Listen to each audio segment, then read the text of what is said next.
you guys ever heard a show called Game of Thrones? I heard it's pretty good. It was. I'd say like In I don't memoriam. know. Yeah, 60%. It's about 60% of it's pretty good. It was pretty good for a while. I think. I really liked that show, and then They ran out of books. yeah. Among other things. And then these guys called Bris and Wiz took over and took the writing duties. Don't dismiss Weast like that. I know, I wouldn't insult those two fantastic characters who are also... He's an angel. Yes, quite literally. Okay. I've seen people refer to them as Dumb and Dumber right now, and I kind of Yeah, I mean, here's the thing. We'll get to this road when we do review Wolverine Origins at some point. It can't be stated enough that like that's a movie that's about two brothers trying to kill each other. Wait a minute, hold on. Tell me they did not. Oh no, Benioff wrote it. Co-wrote it. He's one of the writers. Now, So Wooly from Two Best Friends, Castle Super Beast, pointed out to me, and wow, that we all should have seen this coming.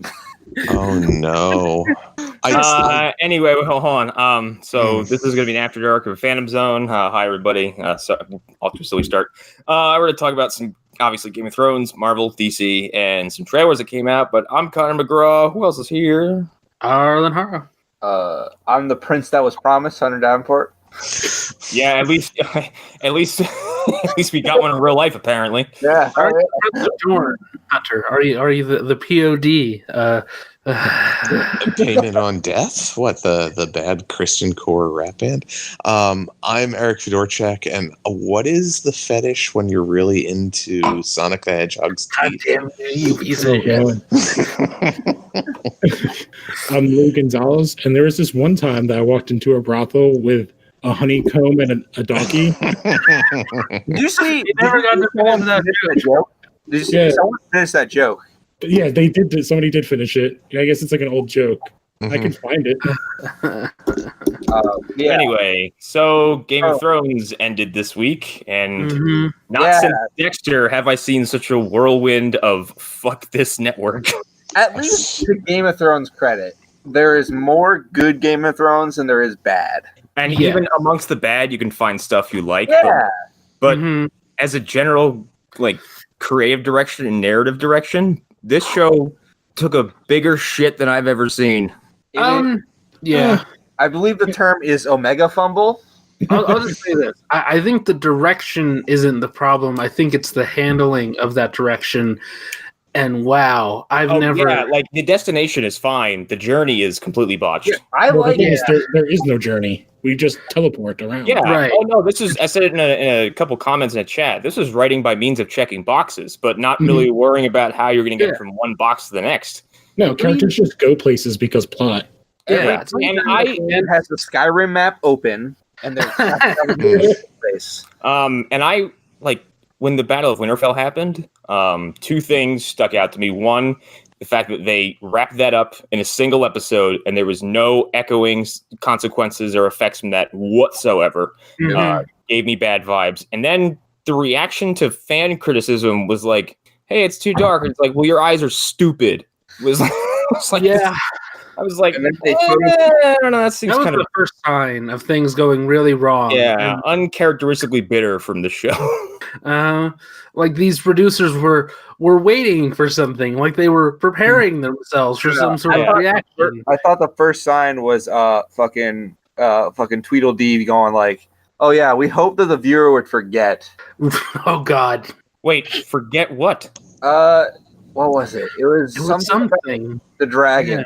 Something dumb. Yeah, I thought they were talking about. But basically, their entire reasoning for something happening to one of the dragons is, it's when the second. Oh, you're talking about Euron taking out Rhaegal. Yeah, Danny forgot about the Iron Fleet. Danny forgot about the Iron Fleet. Thanks for making your main characters be thundering dumbasses. That's like this whole last season. Like everyone is dumb. that bolt came from the front, which means they didn't see the massive naval fleet beneath them whilst they were ahead of it. There was fog. She forgot all the way up until she got fucking hit. Yeah. Bro, here's the better thing. It's the second time that they forgot about the Iron Fleet. Well, not just the thing is, she's not riding that dragon, so that dragon is not even looking where it's going. Yeah. Right, but She's not flying it; it's flying itself. So it means it's literally just it's on itself autopilot and not paying attention. It's still And then to get back to the dragons, on a whole, the only one who is now proven to have any fucking use was Drogon, because the other one was killed, converted, and then died immediately after blowing up the wall. And the other one, Rhaegal, just fucking hung out and died. Yep. Yeah, that's it. It happens when you lock your dragons underneath a pyramid. I will say one of the coolest shots I've ever seen in the show is Drogon shaking the snow off him. So, Oh yes. Or Drogon staring at Jon while he's kissing Daenerys, like, "Hey, that's my mom." Yeah, and when you say snow, by the way, dragons understand symbolism now. They do. Okay, so that's one that a lot of people jumped on, where it's like, okay, of all the dumb things in this scene, that's what you're gonna jump on because this universe they take on the feelings of their writer, and this is just spitballing here. But when you die, maybe your last emotions are what goes into a dragon, which must be terrifying for a dragon, which is reptile, without the same comprehension of emotions that we have. So it's just feeling all this shit that it doesn't understand. These also, complex feelings. Dragons in this universe aren't painted as dumb monsters. They might even have some cognitive ability, but I don't know. It's impossible to communicate with them unless you're someone like Daenerys. Mm-hmm. Well, so her thoughts of destroy the throne and blah blah blah blah and all that stuff. So yeah, I thought someone point out that Drogon did it because he understands that this is what led Dany to her demise, which I think is interesting, but probably going a little too deep. It is. Because the show hasn't explained that up till this point. Well, the show didn't explain anything. They didn't explain anything. That. I had to come up with that because the show beyond that point, Arlen. Because Arlen, you and me came up with completely two different reasons of why Jon is sad, why that moment is you're like, oh well, he's I can't remember, what were you saying that in one of the chats, oh, Jon's upset because he has to choose between his families. It's oh, I didn't even think about that because he barely even got to sit with the information that he's a Targaryen. That was what weeks ago. Yeah, they set up all this stuff about how you don't have to choose. You can be two different things at once. You can be a Targaryen and you can be a Stark. You can be members of the Night's Watch and somebody who cares about the wildling. Blah, blah, blah, blah, blah. It goes on and on and on. You can have two opposing ideas in your head at once, and you can be a good person acting on both of those ideas. The problem is that that's clearly one of the themes that they've been playing with throughout the entirety of the show. And in these last two seasons, they completely fumbled it. And not only did they fumble it, they set it up pretty well with him and Theon, and then they just forgot about it at the end of the show. Yep, and a lot of stuff now has no consequence and serves no purpose. The Night King, Jon's lineage, Bran. Bran's existence. That poor son of a bitch. That kid had no fucking use this season except to sit there and go, Theon, you're a great man, and then get put in the throne. He's I'm really excited about it. What's the whole thing? If you actually look at it, is Bran really kind of the villain? Yeah, there you go, Erik. Bran becomes king. Yeah. I already knew.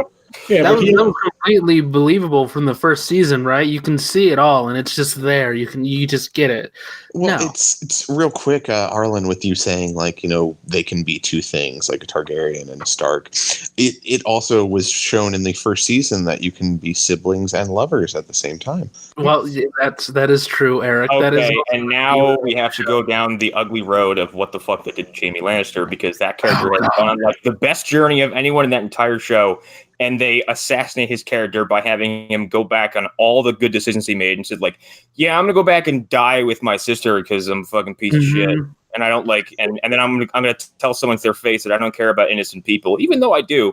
And then put up a lame fight and just die. The only reason he killed the Mad King was to save innocent people. Yeah, exactly. That's his whole life has been from that moment forward, Kingslayer, your daddy can't help you, Kingslayer.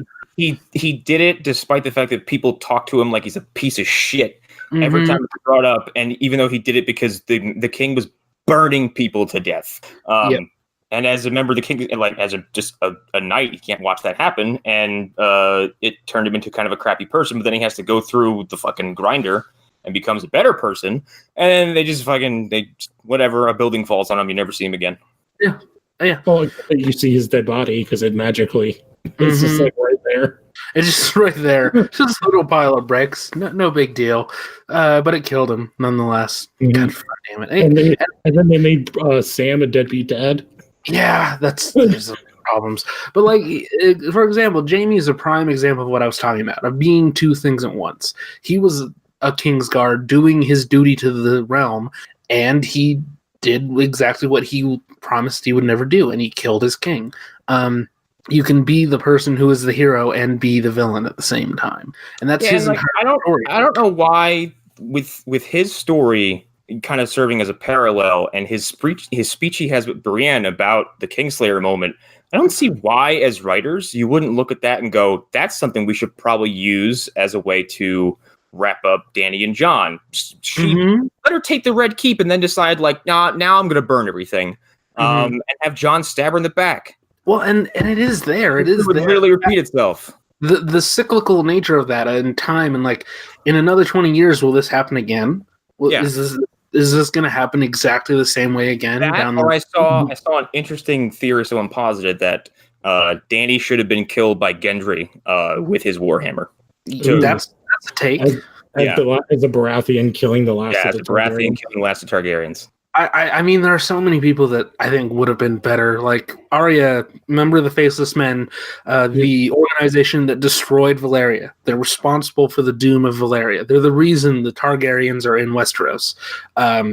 Arya killing her would have made so much sense. Like the scene that would have been interesting is if it was like her, and like again, and they also killed just like what they do to Grey Worm too. Like they basically just make him this angry monster man at the end. There's people that are defending it are like, well, he lost someone close to him. I was like, okay, Dany has lost people close to her for 7 years and never made a character switch like that. And like Jon lost everyone.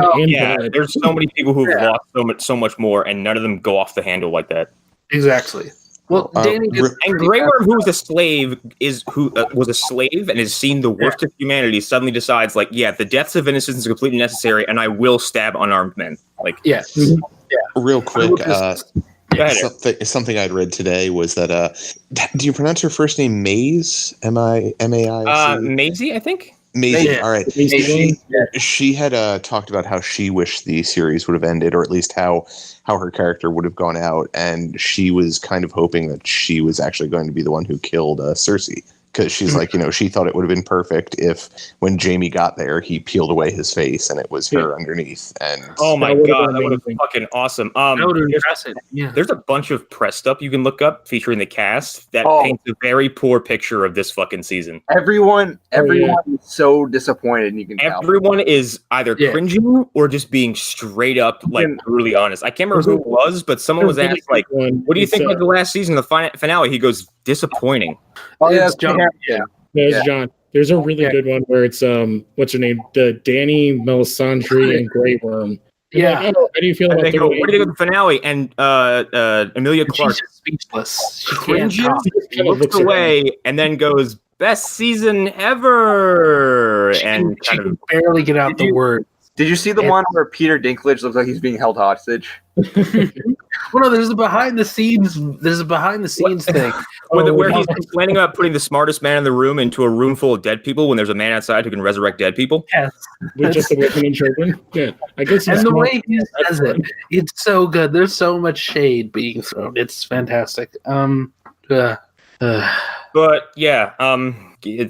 not much else to say that hasn't been said this week because everyone's had a fucking take on it, and if you like it, sure. But I mean, people who don't shouldn't have to hyper rationalize it. I don't know. It seems polarizing at first, but now it seems like unanimously everyone's like, that was kind of bad. I think it was botched. Also, since Colin Trevorrow got taken off Star Wars for having some bad PR on that one fucking movie, I think these two asshats should be taken off of Star Wars. Yeah, Connor. Well, I don't know about that. That's Colin Trevorrow had a little bit more than just bad PR with Fantastic Four. Let's be honest. That's Josh Trank. I'm talking about Colin Trevorrow. That movie. World, and then Book of Henry, which got savaged, and people were like, "Who the fuck would make this kind of movie?" Yeah, an idiot. That's who. A man who never smiles. I'm going to defend D&D as they've been called, which we need to come up with a new name because God. Dumb and dumb. But I'm going to defend them for just a second. None of the actors wanted to come back for as many episodes as they did. There was at one point they were talking about doing 3 seasons to wrap it up. I wish we had 3 seasons to wrap it up at this point, seeing as what we got. But none of them wanted to do for 2, or this one being a bit longer.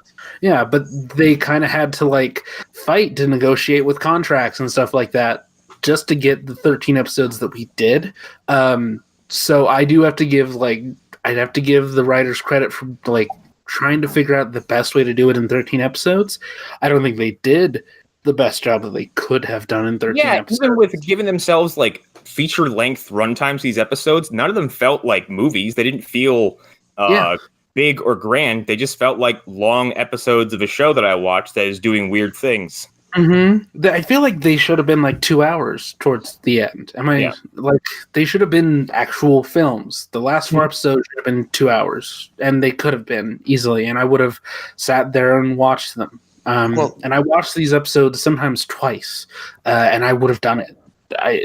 So to be brutally honest, what are any of the, and don't get me wrong, I think it's probably a long and arduous shoot every time they're doing a season, but what the fuck are any actors doing outside of Thrones? X-Men. I think they can't do it. Erik, I'm going to answer this is the honest answer. I think a lot of them can't do anything. I think they don't have time. There's a reason Kit Harington was in one movie. He's been in other stuff. Oh, what a movie! Well, 2. He was in Pompeii. Yeah. With the ill-fated Emily Browning, who can't catch a fucking break. And he was in that. He was in Silent. Okay, so let's go down the list of movies he's been able to do while he's been doing Game of Thrones. A movie called MI5. A movie called Pompeii, Silent Hill, and another movie called The Seventh Son. All of these are gems of film, right, guys? I love Silent Hill. Best movies of the last decade. I couldn't tell you a thing about Pompeii except it was directed by Paul Anderson. And the bits of Silent Hill revelations that I saw offended me so much. All time, guys, it's so good. Exactly. So I loved when the manifestation of sexual frustration and sadism was the good guy. Yeah. They all had so much time to do these things. Amelia Clarke, the only thing that she did. Terminator Genesis. Genesis. That sounds like a yogurt. Exactly. It sounds like a fucking supplement. It does. So these people are doing a movie, and in their time off, they don't have time to do other things. Well, what's funny is the people that are not alive, that haven't been alive for a while, what's his name that played Robb Stark, is doing a shit ton of stuff. Yep. Is that what, 2 shows? And he's in Rocket Man, and then just got cast in a Marvel movie. Mm-hmm. So these people do things, it's just after the fact, which I'm kind of happy about, because there's this thing that I call the Star Wars effect, where you do a Star Wars movie and then one person in the cast goes on to be a giant star, and then the rest of you don't do anything ever again for the rest of your life. This is the Star Wars effect. So I give you the prequels in which Ian McGregor is the only person who works. Recently. No, Natalie Portman. She got married, though, and she's been kind of dormant. There's a 7-year period where she wasn't doing anything, though. Yeah. I think she had kids and stuff. Yeah, she did. When's the last time anybody heard from Hayden Christensen? Is he alive? Do we know? Are we sure? The last thing I think he did was that get arrested? Wasn't it that weird That was Jake Italian?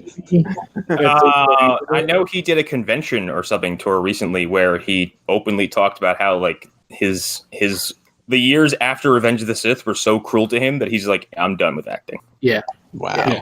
And in the case of the original trilogy, yeah, Mark Hamill did the Joker. I don't care. It's not the same. It's not the same. Also, like No. Mark Hamill's thing is like Cruise. Mark Hamill got typecast and then found work in a different part of the industry that consistently kept him working. It just wasn't as popular. He's also I doing mean, stuff he he played loves. giant cockroaches, but other than that, really, there wasn't a lot there. Yeah, exactly. I can't believe they put his face in the cover of that movie. It's so I good. can't. He's picking projects he loves too, where he's like, Mhm. he loves comic books, he loves horror movies, he loves all this shit. Mhm. Sharon Carter did a lot. Most of her not doing stuff was more about her insane Yeah. drug It was a lot of Yes. drug addiction stuff, but like she was in When Harry Met Sally, and that's the only movie I know of that she was Blues in. Brothers. What was that? Blues Brothers. Yeah, that's the same time though. I'm talking about after. Yeah. Oh, Yeah. after well, she also Yeah. again. If there's Was it- one actor I really need from Game of Thrones to not get Star Wars is Nikolaj Coster-Waldau. I don't know how He needs to be in like everything. fucking Jamie Lannister. Well, I've only Oh, seen yeah. I've seen him in 2 movies. One of them was a foreign film where he plays a hitman, like kind of in some weird rivalry with another hitman, and Mama with Jessica Chastain. I was gonna say, but he also was in a mega dumpster fire garbage movie. Mm. Oh, like you're talking about Gods of Egypt? Gods of Egypt. Oh yeah. my Oh. god! Okay, so this is a hot take. If that movie didn't have all white actors, a lot of people would love that movie. Like it would be a giant hit. But because it's all white people, nobody went to see it. It gave off Prince of Persia vibes almost immediately, Mhm. Mhm. which Like is if not Chadwick even Boseman, who's not in even that the movie- worst movie I've ever seen. Yeah, definitely. So I think we can wrap up on Thrones. Yeah. I don't know. Get it. I look forward to the spinoffs. That's really Yeah, especially because they'll be written by other people and they're not going to be beholden to any specific Mhm. like book I or look, anything. I look You can forward play. to the books being completely different. Yeah. Oh yeah, that too. But I definitely look forward to stuff like I don't know if you want to do a show about Robert's Rebellion. I'm all for it. maybe. Bob- That's the least interesting. I would rather see when the Targaryens show up. Yeah, I want the Dance of Dragons or the Blackfire Rebellion, which is Mhm. just 2 civil wars of just people riding dragons fighting people riding dragons. Like, give me that. Give me. I want more Bobby B. That's all I want. Like, Yeah, I would be into a comedy show. This is my pitch for everything with Robert Baratheon, just like going around, getting laid, doing stuff, telling people that their mother is a whore. calling people Get me fat. the breastplate stretcher. He calls people fat while eating an entire loaf of bread. You know. See, he definitely. I don't see him eating like as weird as this is. I don't see him being a carb man. I just see him holding a ham, like a whole ham. He's just like, He's eating a giant. He's eating a giant. He's eating it like a fucking hot dog. He's just like just holding it in his hand like that. There's never a scene where there's not just random food bits in his beard. Yes. He just has an entire turkey over his hands. He's just eating it. So, Just But no stuff turkey it hand? into it. yeah. No, it's a whole turkey, but he has his hand in the orifice, and he's just like, Yes. I basically feel like we've turned him into Dane DeVito from Always Sunny, but he's somehow oh god, I want that. I want it to be him, but the Always Sunny theme plays as he goes around. Okay, I think we're gonna throw. Oh, Marvel. Yeah. Yes. Lots of Every- stuff. Yeah, great slingshot of emotions there. So Marvel, I guess. I think that really screwed the pooch to something that landed really well. Yeah. Yeah. It's like Marvel is a great example of looking at everyone else who's just struggling right now and going like, like I want. we don't know what that feels like anymore. Yeah. Yeah. They look at the TV stuff and go, that wasn't us. That was somebody else. Sorry, Jeff Loeb. You. So a bunch of stuff from Marvel. First up here is the Falcon and Winter Soldier show. There was that Twitter post, like a leak about like all the potential or upcoming plans. hmm Was that Yeah, but verified? yeah, we got No, some. it's No, It's not verified, but the person who's posted that has had like a track record of being pretty much 99% correct. Well, yeah, that and like the way it read, I was like, this is all extremely believable. Mm-hmm. Yeah, and I think the Falcon Winter Soldier sounds like it's exactly what we all thought it would be. Mm-hmm. Yeah, it's gonna be. Well, I mean, it's gonna be Sam earning the right to carry the shield in Captain America. That's my best guess on what this is. Bucky probably like trying to work to kind of, I guess, like regain trust in him from the masses, I suppose. Mm-hmm. Yeah, and they confirmed Zemo, or did they not? I vaguely remember them saying something like that. I think Zemo was part of that thing. No, he was confirmed. He was? Okay. I'm pretty Yeah. sure. It would be kind of great if Bucky and Zemo are kind of like Will Graham and Hannibal Lecter, where Bucky keeps going to him, trying to pick his brain and maybe find out more information about himself, and Zemo just tries to fuck them the whole time. Yeah. Well, yeah, 'cause Zemo he's probably the Bucky expert at this point. Yeah. Everyone else is dead or an AI or a dead AI. Well, that's just to bring that up real quick. In Civil War, technically, that guy wouldn't have drowned. He would have just been really uncomfortable with water around his eyes because the water wouldn't have gone up above his nose. Oh, thanks. Thank you. I think Erik. we're supposed to understand that the things holding him up would fail at some point. I think that was the idea. No. Yeah.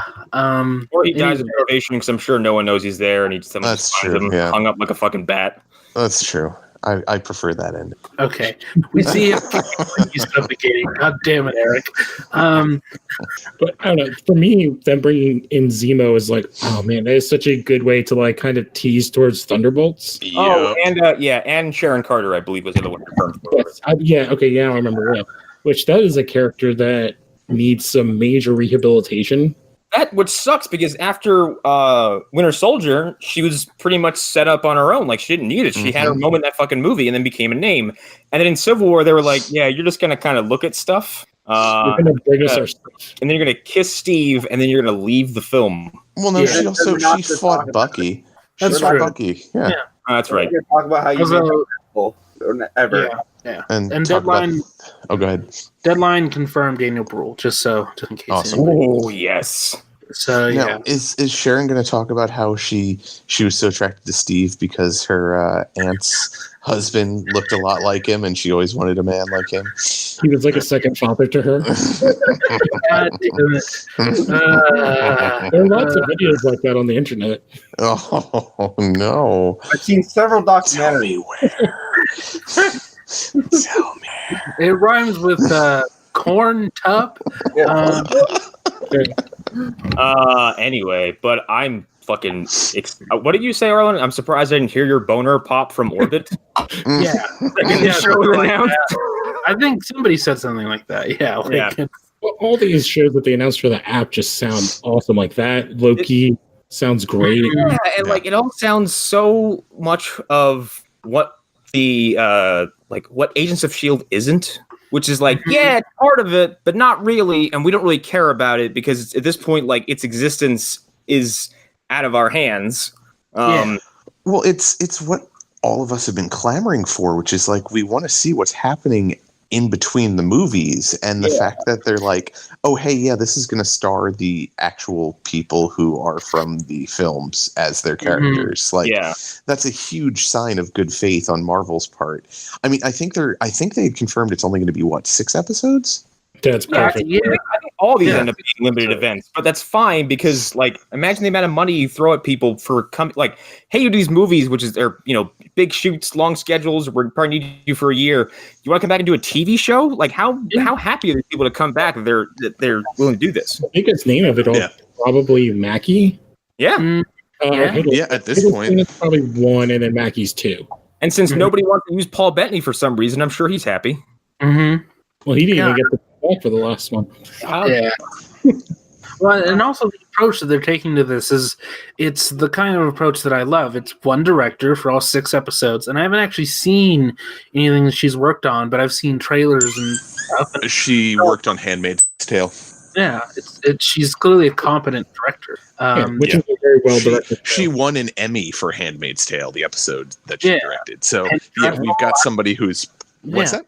I'm seeing or listening right now. Penny Dreadful, Boardwalk Empire, The Killing, The Walking Dead, Under the Dome, Vikings, The Americans, and The Punisher. Okay. Holy shit! Wow.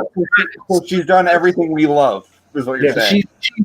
She's done 3 of my favorite shows of all time. Does it say what episode of Walking Dead she did? It doesn't say, but it's just like listing her credits. But like the fact that it says The Americans on here, and if you haven't seen The Americans, one of the best television shows of all time. Also, a kind of show that seems very much in line with what I think this is going to be, which is a political action thriller. Mm-hmm.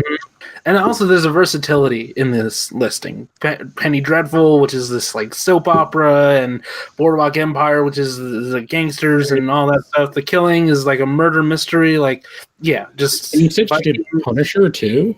And Punisher. House Carter.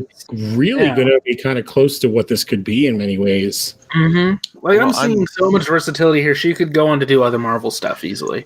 I know you had said you didn't want to talk about any of that stuff that I had posted in our chat before, but I do wonder if the plot line that they mentioned that will be part of what the plot line is in this, because it would kind of make sense. Yeah. The new government sanctioned Cap who goes rogue.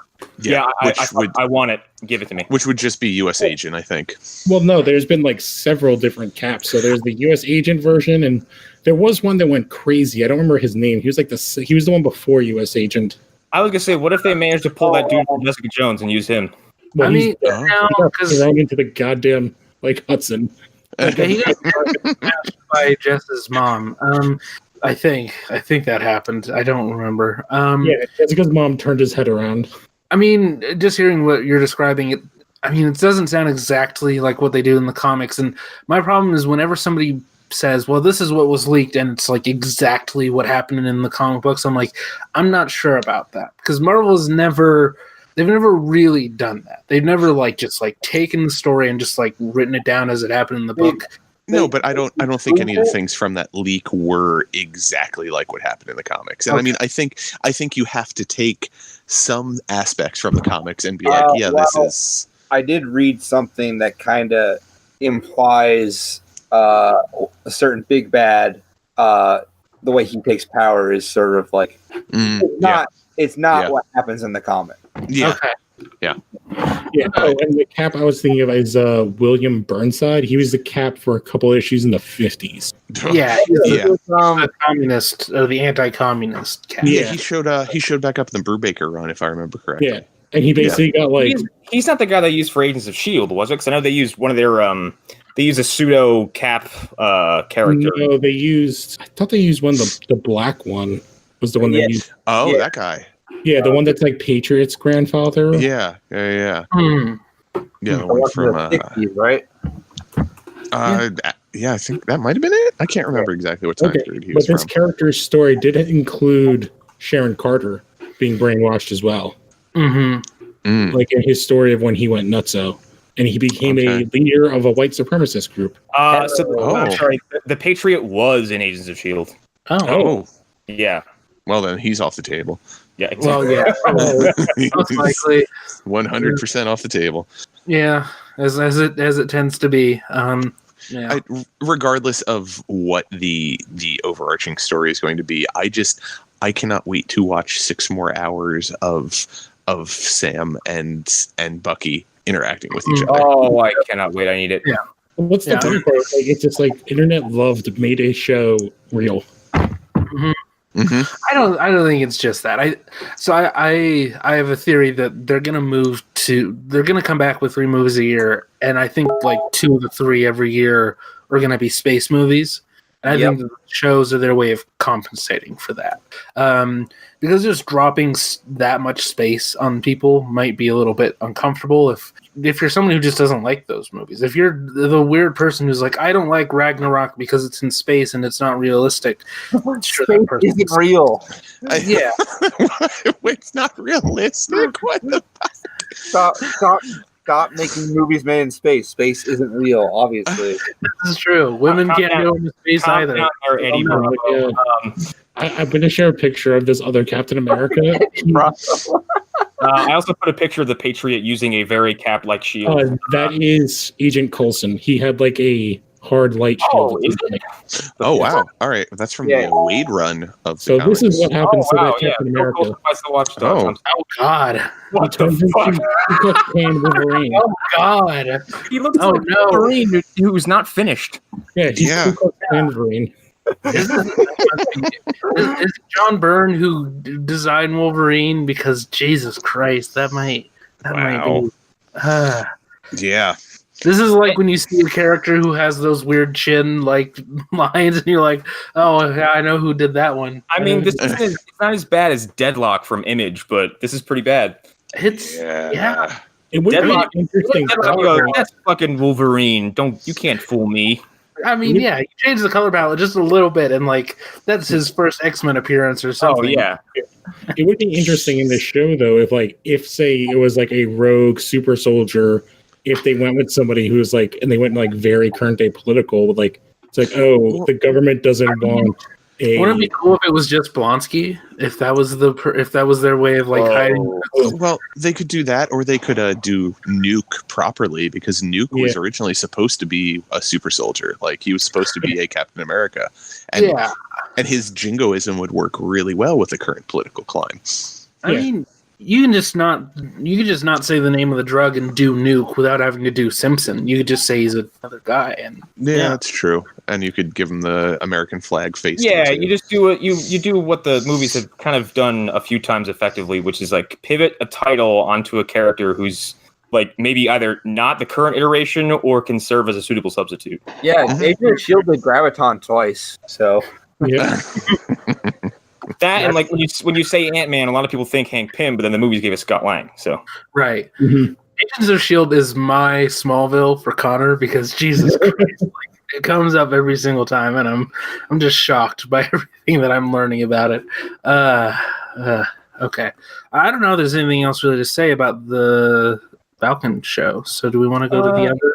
yeah, I guess the post Endgame stuff and Far From Home kind of goes hand in hand. So Yeah, there's a lot of stuff that came out. Like they kind of explain the time travel stuff and all kinds of others. So it's really just like any of that we really want to talk about, I guess. I will say that people who are upset about the time travel explanations need to stop asking questions, because this is how you ruin the fun of an experience, by asking questions that are designed to poke a hole in the whole process.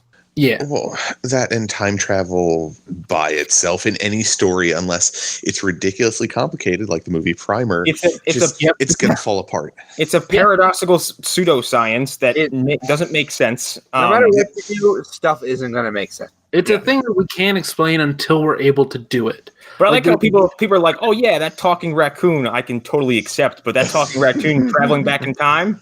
Nuh-uh. Yeah, it can't be. And if you really want to understand, like, just the stupidity of like trying to explain it, the directors of the movie and the writers of the movie, who have started a movie studio together, so they work with each other, have completely different explanations for how this movie works, for what happened in that film. They have completely different explanations. One of them believes that they created another timeline when they sent Cap back, and he had that he's somehow made his way back. And the others have just a completely different set of rules for how it works. So, like, it doesn't matter if the people who are the most responsible for the movie can't even agree in public about what actually happened. Besides, like, it was there as a mid-stop for the movie celebration point where we all got to revel in the nostalgia of the past, like 20 movies or so, and relive some big moments, and give some characters like cathartic moments too. Exactly. It's all we're there for. It's not Doctor Who. We have to worry about the timeline all the time, or Flash. Good God! I was going to say time remnants. Time remnants. What are time remnants? That goes to sort of an example where this is a celebration of movies, right? It's a celebration of what's come before, and I'm always okay with that if that's clearly their stated purpose, and I give a lot of leeway for that kind of stuff. Yeah, it's the exact reason we gave for why we like the Flash anniversary episode 100, because it's a big, giant, ridiculous celebration of all the seasons that came before, or at least the best parts of them. You're not supposed to really judge it against the same rubric you would other things. Yeah. You mentioned Doctor Who. If you watch the Doctor Who 50th anniversary with with skepticism that you would give any other episode of Doctor Who, you're going to hate that episode. They break all kinds of time travel rules that have to do with things that they set up for multiple seasons and all these things, and they just change everything. They completely change everything for that one episode, and they break things that have been set in place for like 5 years. And it doesn't matter because it's a celebration of Doctor Who, and it's for that episode. And once that episode is done, the rules 3 go versions back. of himself hang out together, which should break the fabric of time and space. But time and space is like, yeah, it's cool. And they only remember it when they're in the same room. After that, they forget. It's And Doctor Who has a long history of doing that, where they have multiple doctors meet up. Exactly. So Which I think is so awesome every time it happens. But I've seen Erik. I think I heard it from you, and I've seen it other places that like we will never again reach this height with Endgame. And I don't think it's possible. Like, don't get me wrong. Like, I will go back and watch all of these movies, and probably in order, I will watch them and enjoy it and love it just as much. But I don't think there's any way they're ever going to capture lightning in a bottle like this. No, they're not. But I think also that doesn't mean that these movies aren't going to. There's still a chance that these movies will still be as good. Like, I'm not saying the quality of the films themselves are going to fall down. It's the build-up. But I don't care. Exactly. That's the thing. Like, if they do, so what? Like, I had these. Yeah, that. Although to play the other side of that, like with the money Black Panther made, I could see an Avengers movie being led by Chadwick Boseman, doing gangbusters. Yep. Yeah. It's not that they're never going to do another Avengers movie. I think it's more like they're going to do multiple Avengers movies. Lou. That's what's going to happen. So what Eric's saying, at least to me, is like, I think Return of the Jedi was like a thing. Most of us were not alive for it. I don't know if you were, Erik.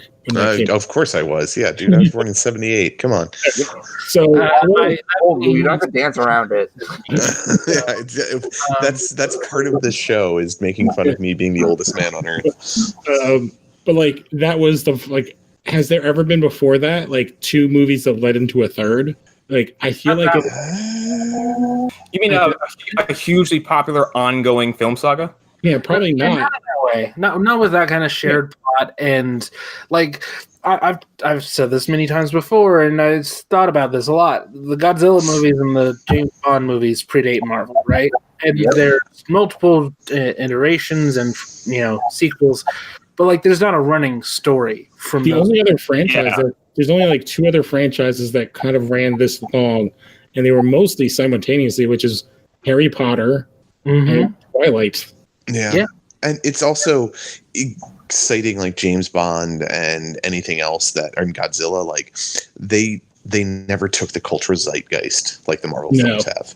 Like they've never been something that people are like, I'm waiting for that next James Bond movie, or I'm waiting for that Godzilla film. There's niche groups that are, but it's not something that like the dude who's watching the game at the Wild Wings will be like, oh man, I can't wait to see that next Marvel movie. Like, I would say it's not for the extended period of time that these Marvel movies have been. There was a couple years there in the 60s where people were obsessed with espionage and spies. That's why there's some TV shows about it, but it died. You're not wrong. It died. But you're exciting. It's a mystery. You're saying like espionage in general is what people were obsessed with. Correct? Yeah, James Bond was sort of the catalyst for that. Like, that's not the same as I'm excited about this movie, which is the next in the series of films that are all leading to one place. But I'm saying for the extended, you're right. For 10 years, it's been like that, though. Yeah. For 10 years. For James Bond, it was like 2 movies where people were even close to that excited. And it wasn't really about the movies. It was about how sexy Sean Connery was. Hell yeah. Like, it was literally like men kind of had boners for Sean Connery. And how he put women in his place. Oh, you beat me to it. I was going to slap a bitch. Yeah, I was going to say they're excited to see what the new bruises on the back of his hand look like. Right. It was not really about the movies. It was like, I am James Bond. I can just fucking like choke a bitch. I'm Sean Connery. There is a little bit of that with Marvel now, because like people like love these actors now. That's true. Before Marvel, no one gave a fuck about Chris Evans. That's true. Chris But I Evans. think it is a love for the franchise. Like, there are people who will tell you up and down that Doctor Strange is one of the best movies ever made, and I don't agree with that. But whatever, I don't care. You know, it's fine. I enjoy it, but I'm not even going to say it's the best movie ever made. That's ridiculous. There are people who think it's an amazing film, and that's fine. That's film culture. That's like, you do you like what you like.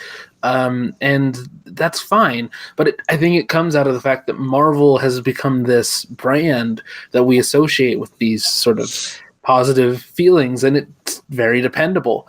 And I think that dependability has earned it something that a lot of those other franchises don't. I think you're right. It's like niches. Like, I will watch every Godzilla movie that ever comes out, period, from this point forward, even if I don't like them. I'll watch Shin Godzilla 1,000,000 times, and I don't like that movie as much as a lot of other people. I was gonna say, as far as the perspective on the other side goes, like, I didn't watch Aquaman till the other day because I've now come to associate the DC film brand as synonymous with shit. Mm-hmm. So like, I don't feel like pumping 2.5 hours into a movie that I feel like could be bad. Luckily, everything I've seen from that movie so far is amazing. This is the other thing. I have that same sort of allegiance to Marvel as for James Wan. Like, I watched The Nun knowing that James Wan had nothing to do with that movie, but I love James Wan. So, yeah. And it shows. Like, about the things we're talking about, the only one that I could think got even close to like the zeitgeist level is maybe Harry Potter. Yeah. But that whole thing, and that still wasn't, because it started off as like a straight kids movie. Mm-hmm. Yeah, and Harry Potter going into it, unless the first one had failed miserably, which I don't think there was any way it could because of what it is, you went in knowing exactly how many movies there were going to be, to an extent, and how it was going to end. Well, also here's the other thing. I don't think there's anybody who exists who's as diehard in love with those Harry Potter movies as some of the people that I've met in my life who are just insane about Harry Potter as a concept. People really for that. They're like that because of the films. Those are all book readers. All the people who really love it. Those are people who have read the books multiple times, and they go back and read them again and again. Who know their house by memory. Like, so and they're like, I am 1/4 this house, and these are the people who see the histories of the custodians of Hogwarts. Like, that's a different level, but it is really based in the why book. would they need custodians? They're just shitting their pants and making it disappear. Whatever. Or like people who can tell you that the reason why nearly headless Nick is nearly headless is because the Bloody Baron killed him because he stole his wife. Exactly. Oh wait. Oops. Sorry, revealed a little bit of myself. So that's where, I think it goes back to. I think the only fandom that's kind of where the only thing that kind of got was like a previous to this is Star Wars. It's the only thing that really you can kind of compare, but it's like 3 movies to the 10 that just straight in a row. Marvel's been doing this since 2009. 2008. Kids that don't know the world that this doesn't exist. Yeah. Mm-hmm. Yeah, I mean, I think it's also interesting to just be able to sit back and be like, all right, so we're seeing basically what a bunch of kids' version of Star Wars is going to be, but they got 11 years of it instead of and it's still having to go back and rewatch stuff that hasn't really lived up to it, with the exception of Last Jedi and Force Awakens is okay. I mean, it's fascinating because I have a brother who was born in 2000. It shows. And his connection to these movies is, it's weird because because he grew up with them, he has this weird thing where he's able to be like, yeah, no, that movie was bad, and I'm not able to do that. But he still has this inherent connection to it, and he called me a couple times after Captain Marvel to just talk about how much he loved that movie and how it gave him feelings about Marvel stuff in general. Despite the fact that he had some of the critical things to say about it. So there's a weird connection that those kids are going to have that is very Star Wars-esque. The people who got really upset when the prequels came out because they grew up on the originals and they sat through this new version, which is 30 years removed or some shit, or 15 years removed, I think, from Return of the Jedi. I can understand being upset over the prequels. And then like walking away going, what the fuck was that? Yeah, no, it's gonna be. Yeah. That's about right, because I think Return came out in '83. So yeah, bigger gap between the Return. I mean, bigger gap between Sith and Force Awakens. I think, right? I think so. Yeah. Yeah. I mean, at the end of this cycle that's about to start, there are going to be people who are talking about how the first cycle was better than the second cycle. Yeah. But that's honestly the third trilogy is the worst trilogy. The second trilogy because well, and then there are people who defend the second cycle but don't like the third cycle. But both of them are not going to like the people that like the first cycle the most. So yeah, it's going to be really interesting. Anything that lasts this long, people are going to do that because people like having the discussions, but they also like being like different. Mm-hmm. Yeah, it's like people who grew up with the original Star Trek, people who grew up with Star Trek movies, and people who grew up with TNG. Those are three different groups of people, and sometimes they don't like each other. Prefer Next Generation because that was what I watched with my dad. That's honestly what I prefer too, if I'm being honest with you. I watched the original series with my dad from time to time, but Next Generation always enthralled me a little more. And to this day, I still have fondness for Next Generation stuff. I think First Contact is so fucking fun. Oh yes, that's a good movie. That's just a fantastic film. Let's make a Star Trek movie, but with zombies. Yeah, and I don't know what happened because Jonathan Frakes directed, I think, 2 other Star Trek movies, but with that one, it's so weird because he just did it right. Like he did everything you would want a Star Trek movie featuring the Borg to be, and it's just and he's somebody who's like, I could take or leave the show that made my career. I'm fine with. Here, I'll direct the fuck out of your movie. I think we can transition to Far From Home stuff, which was the first trailer I have ever seen to give a spoiler warning before watching it. Why? Because Spider-Man is alive? Well, there's that. I mean, we all knew that was going to happen. They kind of revealed. That's the thing. They don't really. I mean, they don't say what happened, but they are showing you direct results, and you can kind of put pieces together. I mean, I think the biggest thing is that they're telling you about Iron Man not being around anymore. Mm-hmm. Yeah, that's really the revelation, and that's why the trailers started to be shown at the end of Endgame, which is interesting. Well, I think it's them trying to pivot Peter as like someone who could potentially like lead the Avengers one. Yeah, I think that's gonna happen. We really haven't done like a big speculation episode. We want to, I know, but I think that there's gonna be sort of a young Avengers type setup. And Peter's probably going to be the leader. I don't think they would do anything like that until they could cement something with Sony more so than they have. I think it would be a fool's errand to do so. Yes, I think that. Well, I've said this also. I think that their backup is Shiri because they know how much people like that character, and it's very easy to swap those 2 characters out. Also, with Sony, there's a new person in charge over there, right? Yes, the Witch Queen has moved on to Universal. I have to imagine that, with her leaving, would go the hyper paranoid, we must keep this thing, and I must be on it at all times kind of feeling. Maybe that went with her. I think the financial people, like the people who own stock in Sony, I think that they are not as bound by ego as the people who run it day to day. Yeah, they were probably looking at that and go, look at this money you're pulling in by working with. Look how much money you can make by working with Marvel and sharing the profits, as opposed to making 2 movies like Amazing Spider-Man 1 and 2 and losing money. Also, the possibility of them flopping is very high. Do just a couple movies and be consistent in how much you're earning, considering how bad Sony is doing with every other movie that they let me put it this way. Would you rather accept a blank check from Disney or make Spider-Man movies that could potentially fail and then make you possibly close your film division? Yep. Well, yeah, that would just poison the well of Spider-Man, which is what we've been and then they'd reboot it again. They'd reboot it again 3 years later, and because people would be fucking fatigued with the 3rd or 4th reboot in a row, they would just stop going. Yeah. They can't do what they're doing forever. Just continue with the animated stuff. You found what works. It was amazing. It won an Oscar.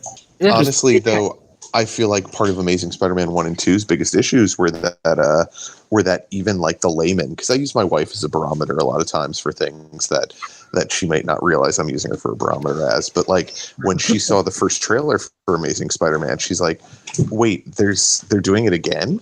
Like, why?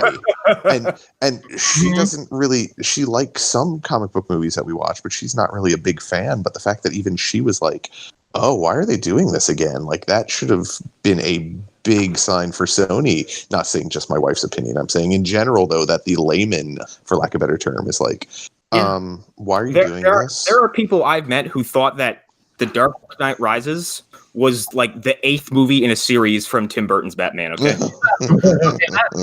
that's crazy, but still, like, I mean, there were, I'm trying to think how many years it was. There was at least 8 years between Batman and Robin and Batman Begins. Yeah, and then I think that was too soon. Like, I mean, I'm glad we got Dark Knight out of it and all that stuff, but it's also like it's a different world than to now.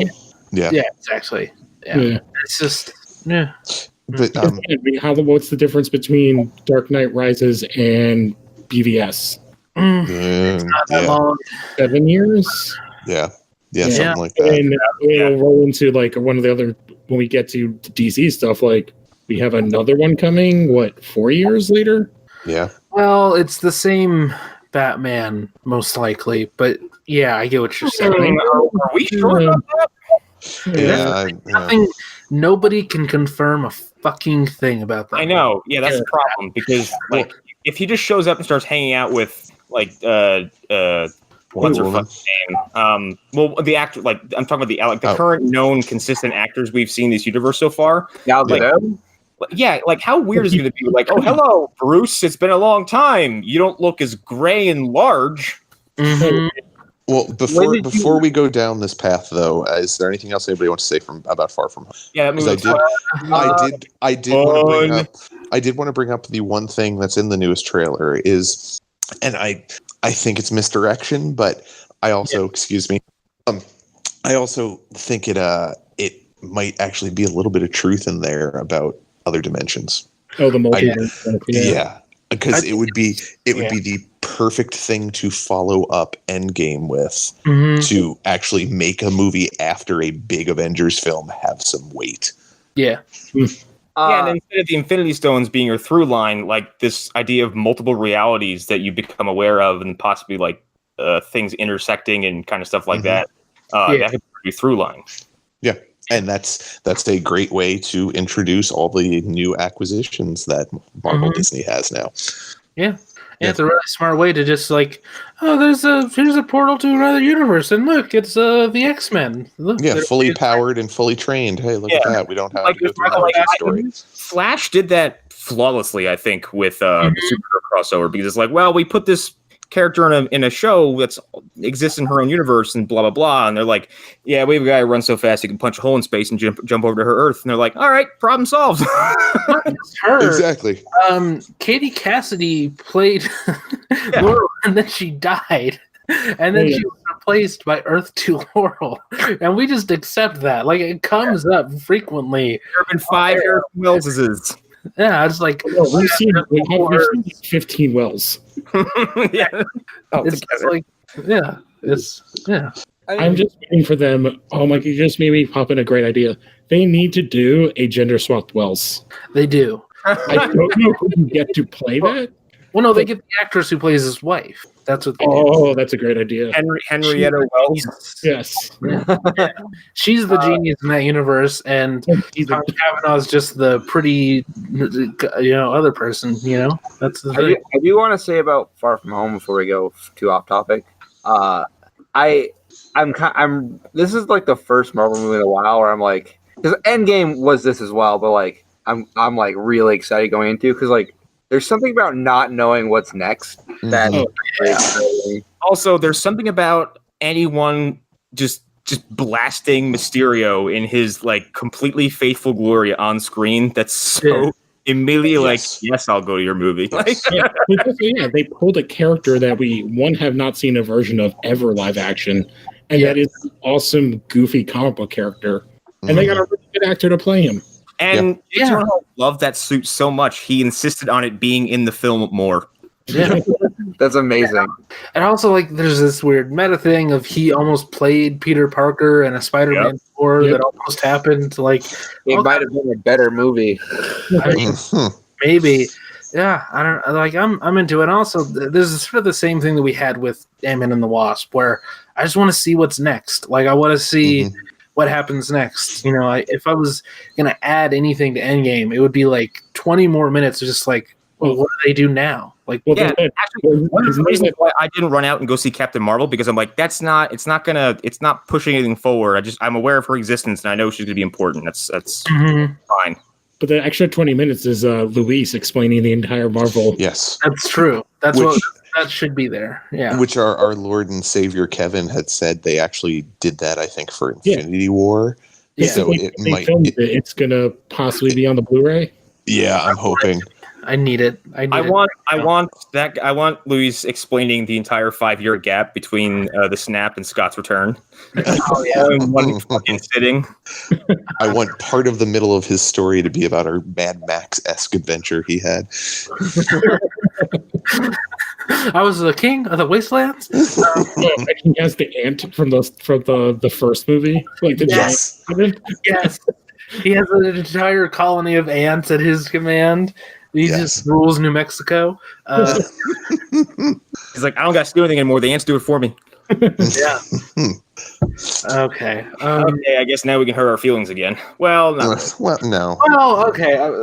I mean, we're all excited about Robert Pattinson taking. Yes. Right. I love that, honestly. Yes. Yeah. I wish, like, I would have loved it more if it was like 5 or 6 years ago, but I still love it. Yeah. The problem with that is if you think the Twilight recoil is bad now, yes. would have been I would have rather had a younger Bruce. I get what you're saying. Yeah. I get that, but I feel like Warner Brothers DC is obsessed with having somebody who's like 35 or older playing Batman. I mean, like, I would have rather. Robert Pattinson. I thought he was my age. What the fuck? No, yeah, he's me and Connor's age. No, he's just been playing high schoolers. He played high schoolers for like 10 years or something like that. He looks young. Like, that's the thing. Yeah, like, he does. He's no Tobey Maguire, like being 35 in high school. He's like 30 years old. Pattinson's 33. Yeah. Wow. Yeah. I think what's working for him is that he's looked the same for the past decade. Mm-hmm. So, and I think he's a great choice. That if rumors, which as Arlen pointed out early, there's nothing that's been goddamn confirmed at all.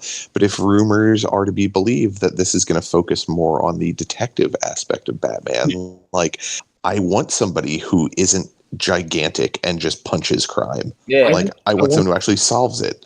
I want him to be sitting in a chair with like his hand on his like fist, staring at the back computer. Well, like Michael from the first, like a lot of what he does in the first Batman movie is brood by himself, surrounded by fucking screens. Like, I just want that with the suit. I want him with the suit on, but with the cowl like kind of behind his pulled neck. back. Yeah. Yeah. And then just like Alfred bringing him cucumber sandwiches and being like anything, it's like it's working. Like his hands TP'd and his index fingers against his nose and just screaming. Yeah, that's all I want out of a younger Batman. Yeah, I mean, which I want, Destroyer of Worlds Alfred from DC Universe. God, that character's fucking good. But I also think Pattinson can do a great job as Bruce. Well, that's most of the job is Bruce. Like, yeah, and Batman. As far as his Batman stuff goes, like, look at his fucking chin. Of course he's gonna rock that cowl. Yeah. He's got chin like a cinder block. No, he's gonna. He's a great actor. Yeah, I feel like the suit design has to be like they cannot do tactical bullshit like the Nolan stuff. I really dislike that Batsuit from Dark Knight. Kind of off topic. Well, it is on topic, but. This is more directed at Arlen. Did you see the Twitter campaign Henry Zabrowski's having to play the Penguin in Batman? Oh my God. No, but I'm into it. Yeah, I need that. I need him to like face Robert Pattinson. Oh God! Wait, who is doing this? Henry Zabrowski. Yeah. It's Honestly, that would be an interesting character in general. Like, I don't know. I really hope that in this movie they do like deep cut characters, like a calendar man or something really like Falcon or something like that. Yeah, I mean, on the Zabrowski thing, I love him as the Condiment King. I think Yes. You know what? Yeah. so good. It's just as far as the Batsuit goes, like I kind of want something a little bit more techy, but yeah, not that super hyper grounded thing from Dark Knight. Well, that was what Nolan's films were about. Yeah. It was a super grounded Batman. I mean, they were. By the third movie, yeah. and they wanted him to turn his head. Like that was their thing. Yeah. My problem that's like, and I didn't see the problems with it until I actually used it in Batman Arkham Knight, where like I watched Batman, who is this like fucking ridiculously beefed out monster of a man, who also has this big, giant, bulky, protective, like intimidating suit on. And then I switched the Dark Knight outfit. I'm like, I shrank by 40%. Like, Well, half the terror is gone now. I mean, I think it's great that Origins did a version of that suit as well as just like the suit that you wear, and it worked so much better because it made more sense. Like it fit to his body better. Yeah. So, but it's like I do like the Affleck suit a lot. Like I like that it looks clothier. I think we'll get some version of that on it. Like assuming that they really are trying to sort of match his Batman to some degree. I would love to actually see him in like that dark, instead of a black, like the super dark blue would be interesting. Yeah, do like the Neil Adams era. Yeah, the Batman. Neil Adams with like giant ears and like the giant yellow symbol in the chest. I do like the yellow symbol. I kind of hope they do. Yeah, I love the Neil Adams suit. That's like one of my favorite like Batman suit designs. Well, yeah, Grant Morrison has said that's his favorite version of Batman. The colors work so well together. It's like it's nice. Yeah. I would also wouldn't mind some like New 52 / current aesthetics too. Like fancy lines.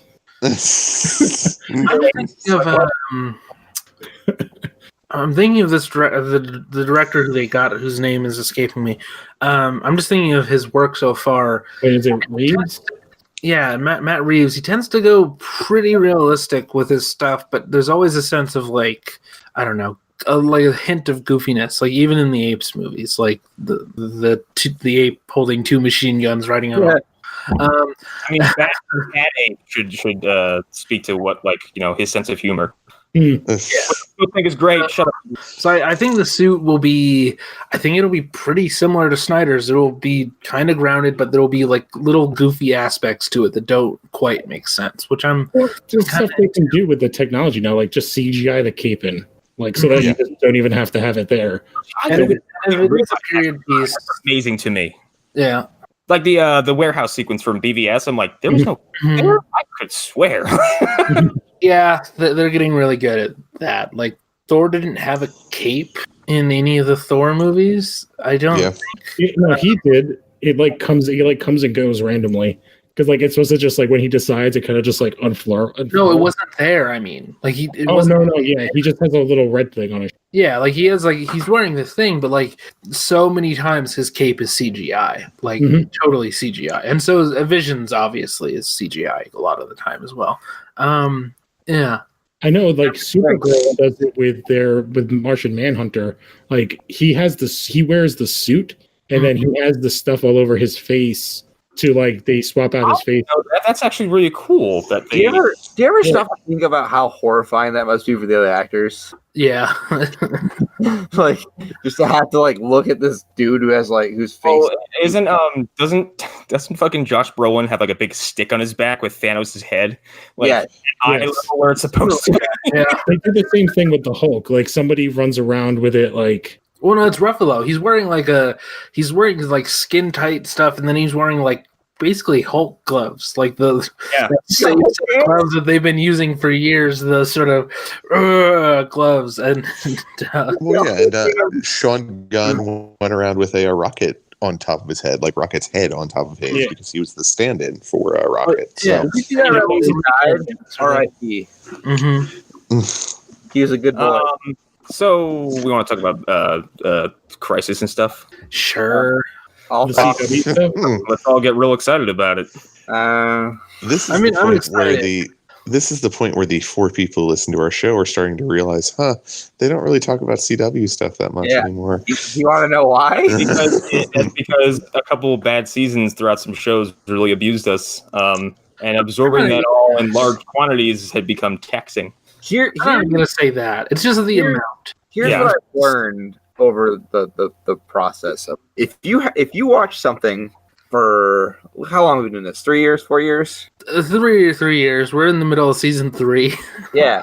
So after a while, I start to get a little bored of these shows.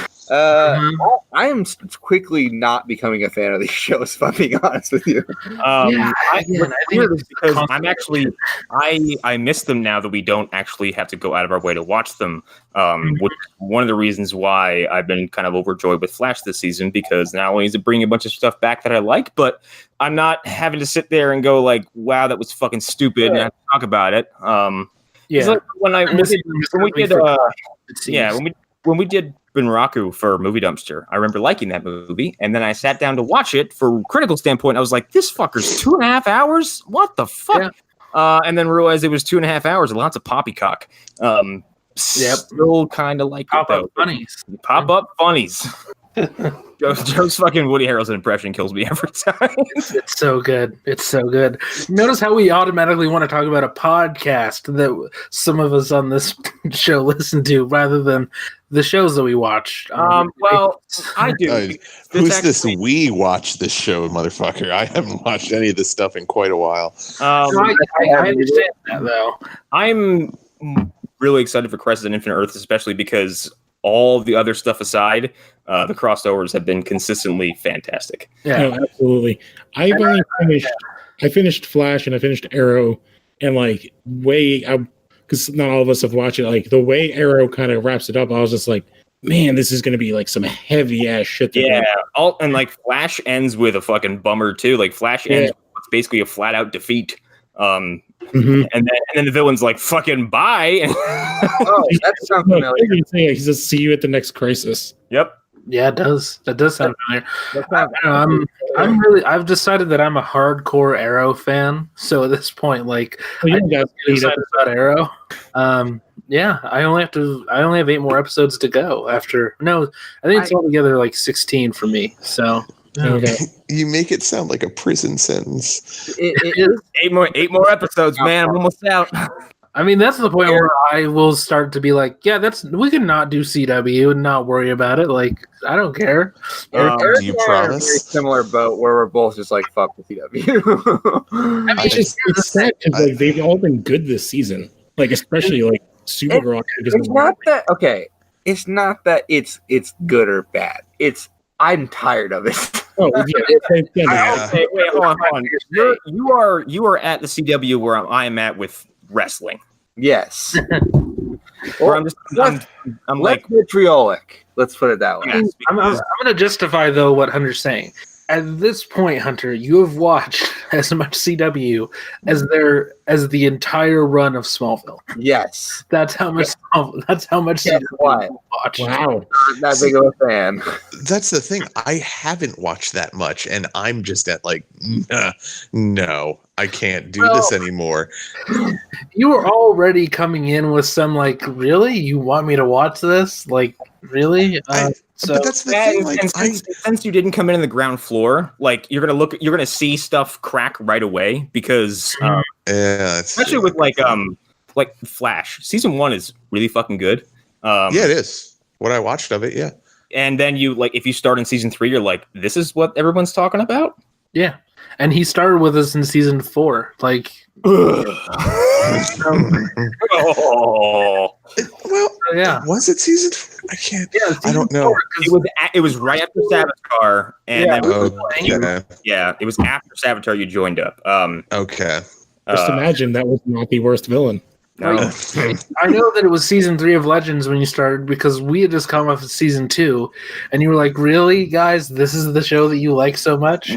And it took like it took like 3 episodes for me to dig Legends, but even now, just I don't know, like seeing shows like Legion and just the wealth of other good shows that are out there, like I can't.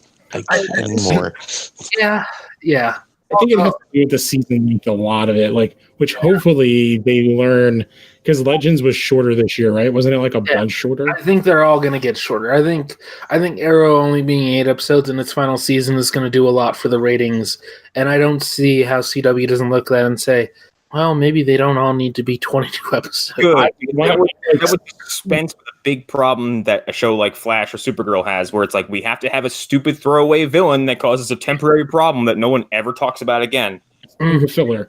But the problem is like and I will bring it back to Smallville. It's like that's because that show did that, and they do all this. They copy so much from that show, like as like a backbone or a skeleton. It's like it's been 20 years. You can change. I have a demand for the future of this series, of this network, and that is to, and I'm backing up for dramatic effect, redesign Barry's fucking suit. Oh my god, it's so bad. They did apparently do a couple of little things. Apparently they redesigned it mid-season too to like tighten up the neck, and it still doesn't look good. He looks like a fucking professional like cyclist. I know it's super. Apparently, it's like super uncomfortable for him, but like he needs the chin strap thing. I mean, that's my perspective. Like, I'm okay with it, knowing that Grant is like comfortable and like he doesn't come to work every day and be like, "Fuck this show." Like, I'm okay with that. If his suit looks a little bit bad, I'll be honest. Just give him a Captain America helmet and call it a day. Like, that is, really easy. Yeah. I mean, on that note, like, I hate the Avengers costume, Captain America. But if that was his favorite costume to wear, if he was like, I love that costume and it was super comfortable, and that's all he wanted to wear, I would put up with it because I like Chris Evans as a person enough.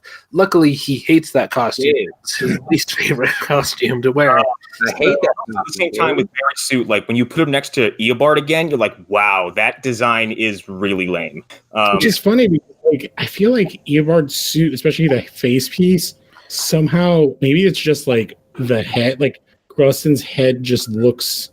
It's like I guess maybe it just has like a narrower head. But it doesn't look like the Eobard suit's like uncomfortable as uncomfortable.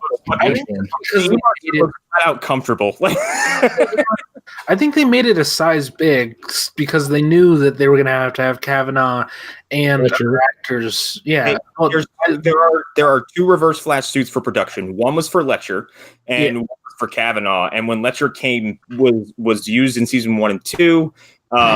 He didn't have his own suit. He was wearing Tom's and had stories about how he was squished into that thing, which is why in like the Return of the Reverse Flash episode from season 2, he looks like he's ready to burst because the suit is killing him. But with Tom, like that suit makes him look way less thin. He looks huge. Yeah, well, it's Badass is a scrawny man. Yeah. But the Crisis on Infinite Earth, I think, is going to be really fucking fun. And the teasers have been great. The Legends of Tomorrow teaser is the fucking best because I want to spoil it. I don't want to spoil it, but I will if no one cares. It's not consequential. It's not a speech. It's not like anything else. No, do it.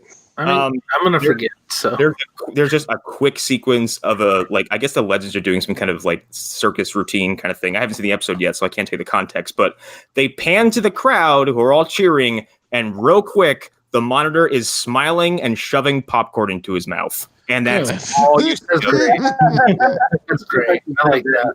Which, talk about a guy that's in an uncomfortable suit, but that suit is also like amazingly designed, like comic accurate. Every time I look at different, I'm like, that suit is so lovingly made. Well, it's not just comic book accurate; it's movie level. Like it's really good looking. Yeah, just I love put it next to Grant Gustin and like, look at that piece of shit. I mean, yeah.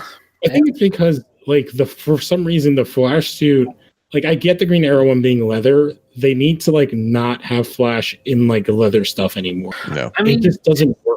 So my understanding is that it is still the same costume department working on all the shows, and it's like, yeah, I guess we don't have money to like go out and do other fabrics. I guess that's like Martian Manhunters is not like a leather. Supergirl, I guess the skirt is.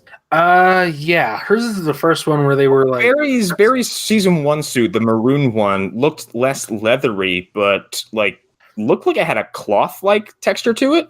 Yeah, it was like pleather of some I sort. also I really miss that suit now. Yeah. I'm sure Grant Gustin doesn't miss wearing it though.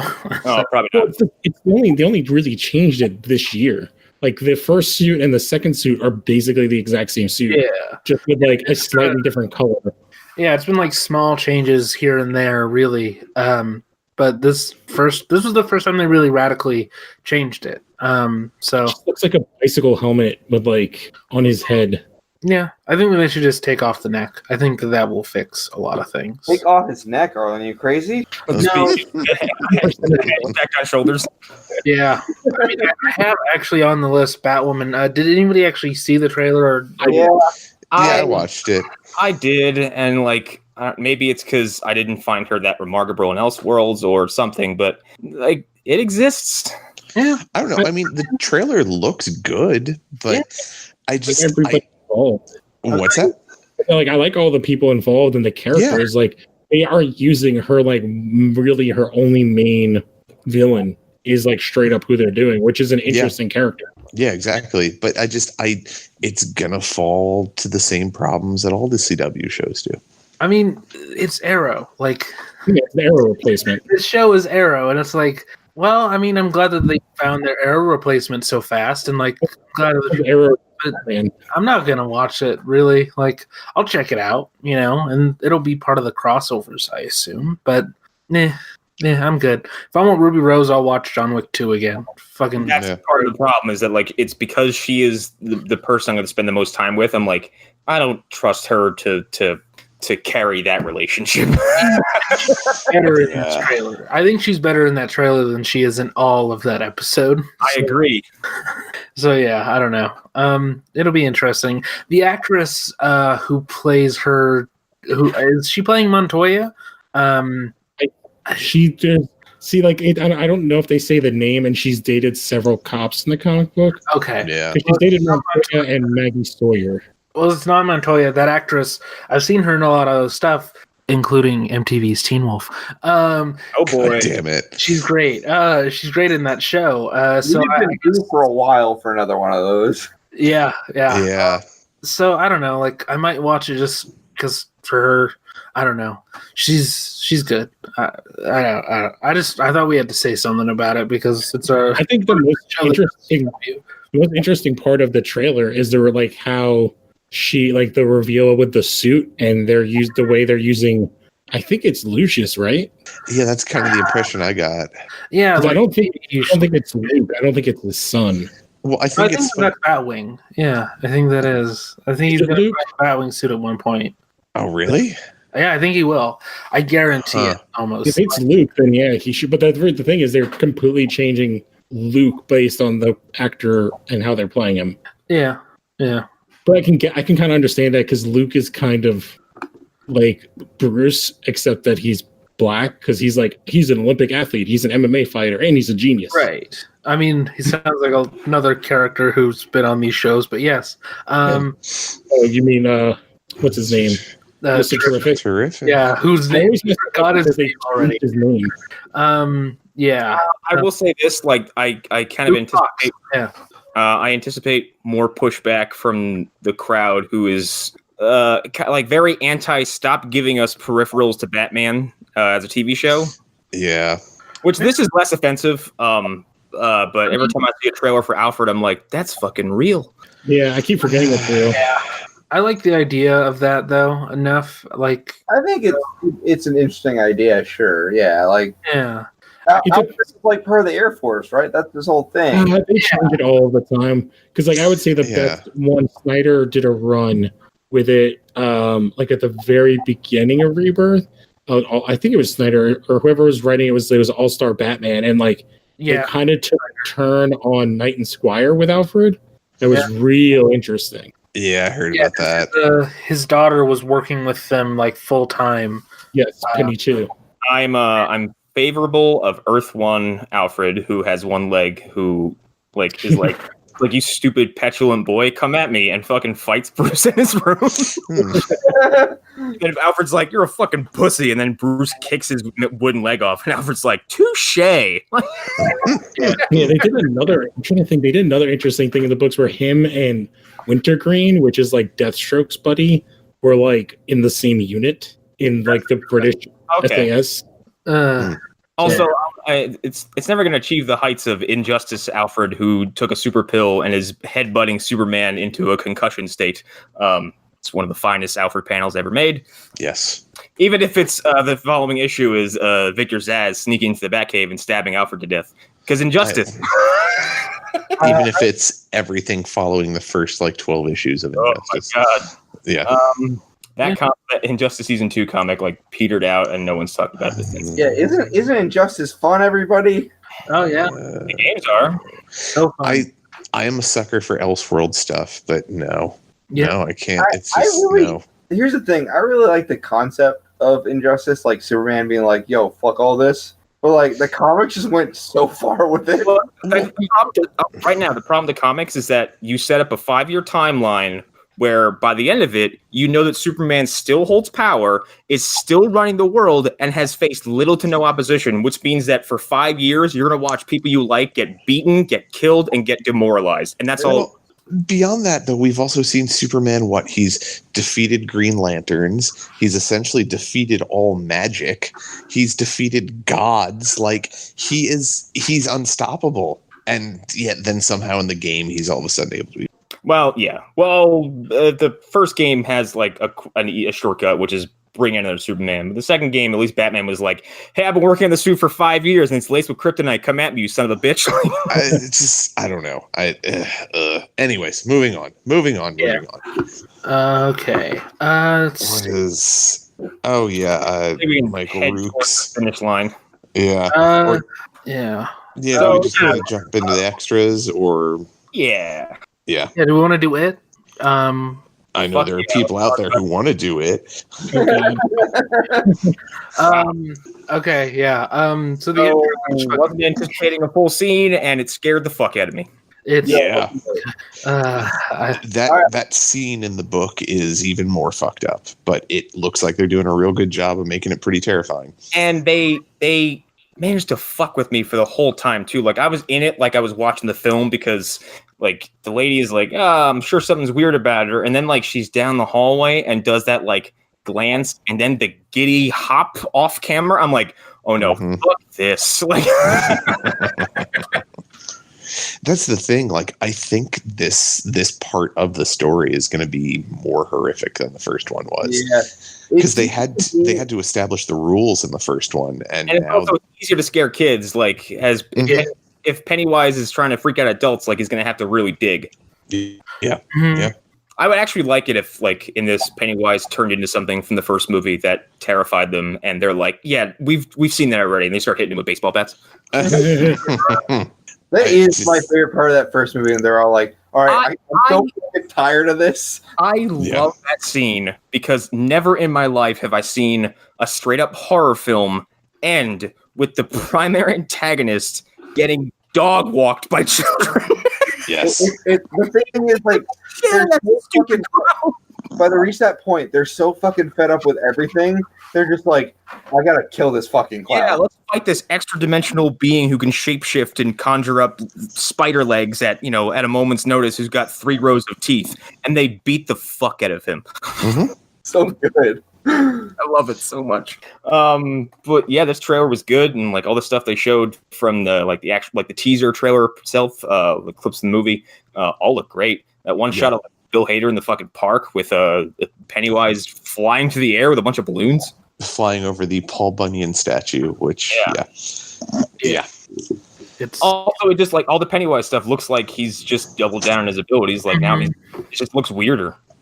Yeah. Well, I'd seen a brief clip of Jessica Chastain on one of the late night talk shows saying that one of the scenes she was in, it was the most amount of blood ever used in a scene for a movie. Oh no! Yeah. Yeah. That makes me real excited. I think I know what scene that is. It's probably following the what was in the teaser, because as far as I remember, she gets doesn't something similar with the bloodstain happen again, but it's way more? Not that I remember. It's been a while since I've read the book. Drowning in something in the trailer at some point. Yeah. So who knows? Oh well, I think that's actually going to be Adrian Mellon, which was a character that doesn't really have any real bearing on the story, other than they just want to show this taking place in the current time period. But he was a gay man that got beaten up by thugs, basically acting on Pennywise's behalf, kind of like the bullies from when the kids were in the first movie, and they throw him over a bridge. And he's floating in water. So that's my guess, if that's what you saw in the trailer. Well, it's like a white room, and it was like black stuff. Yeah, it's like, it's real creepy shit. Well, I hope they managed to outdo Evil Dead 2013 with their fucking blood rain. Yes. Well, that movie set another standard, though, in terms of the amount of vomit and other goos I saw that movie on my 18th birthday.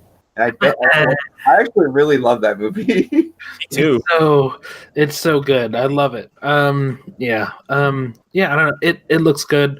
The visuals are just fantastic. Like, just that shot of like Georgie inside the sewer, and just like his appearance under the fucking rafters. That's so good.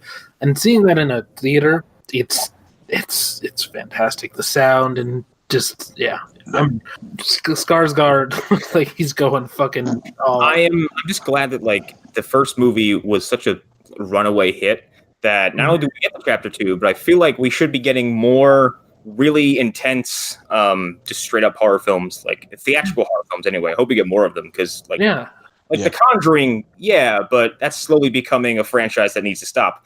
But The Conjuring is also just a different type of horror movie. Yeah. Like it's not the same, like falling into, I mean, I don't know. The first It wasn't as gory as I expected it to be. I mean, it definitely still had more gore than I'd seen in a while, but that's what I'd like to see, is like films that actually take a little bit more of a gory approach to horror movies. Yeah. Yeah. But I think we can move on to the Dark Fate trailer. Such an overwhelming bit of approval there. I just don't like Terminator that much, if I'm being honest. It's not like I have to like Terminator. It's the fact that I saw that trailer and it's like from Tim Mill, where it's like, okay, I feel safe. And then I saw a montage of bullshit that I've seen in every other Terminator entry since fucking Terminator 2, and I got so mad. Here's the thing. We've seen bits and pieces of the things that are on display in this trailer for the last 3 films. Yeah. That sequence they feature prominently, which is Lady Terminator in a tank top against Liquid Metal Terminator in a big fucking a giant truck. I'm like, everything about this has happened before. We have been here before. It's like deja fucking vu. It's so ridiculous. Like you're cannibalizing Salvation at this point. I feel like that trailer also kind of.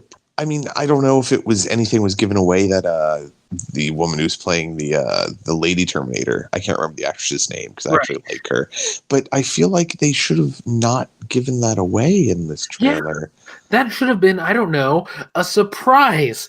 You know, like Sharon Carter being the bad guy in Genesis. Genesis. Or I don't know, Sam Worthington being a Terminator in Salvation. Yeah. What the fuck? Yeah, and actually, they didn't even show you they gave you a tease of what he was in the Salvation trailer, but you never see it. Mm-hmm. Yeah. And you know what? You get vague. Like I think at some point, Christian Bale says, "What are you?" And he's like, "I don't know." Yeah. And I think he's actually one of my favorite. The Marcus Wright character is my favorite iterations of a Terminator character because it's interesting. It's like you are property of Skynet and you are supposed to follow their instructions, but they made you with a fucking conscience and a heart and like the metaphorical human soul. Like that's really interesting because now you have very believable conflict and it goes nowhere.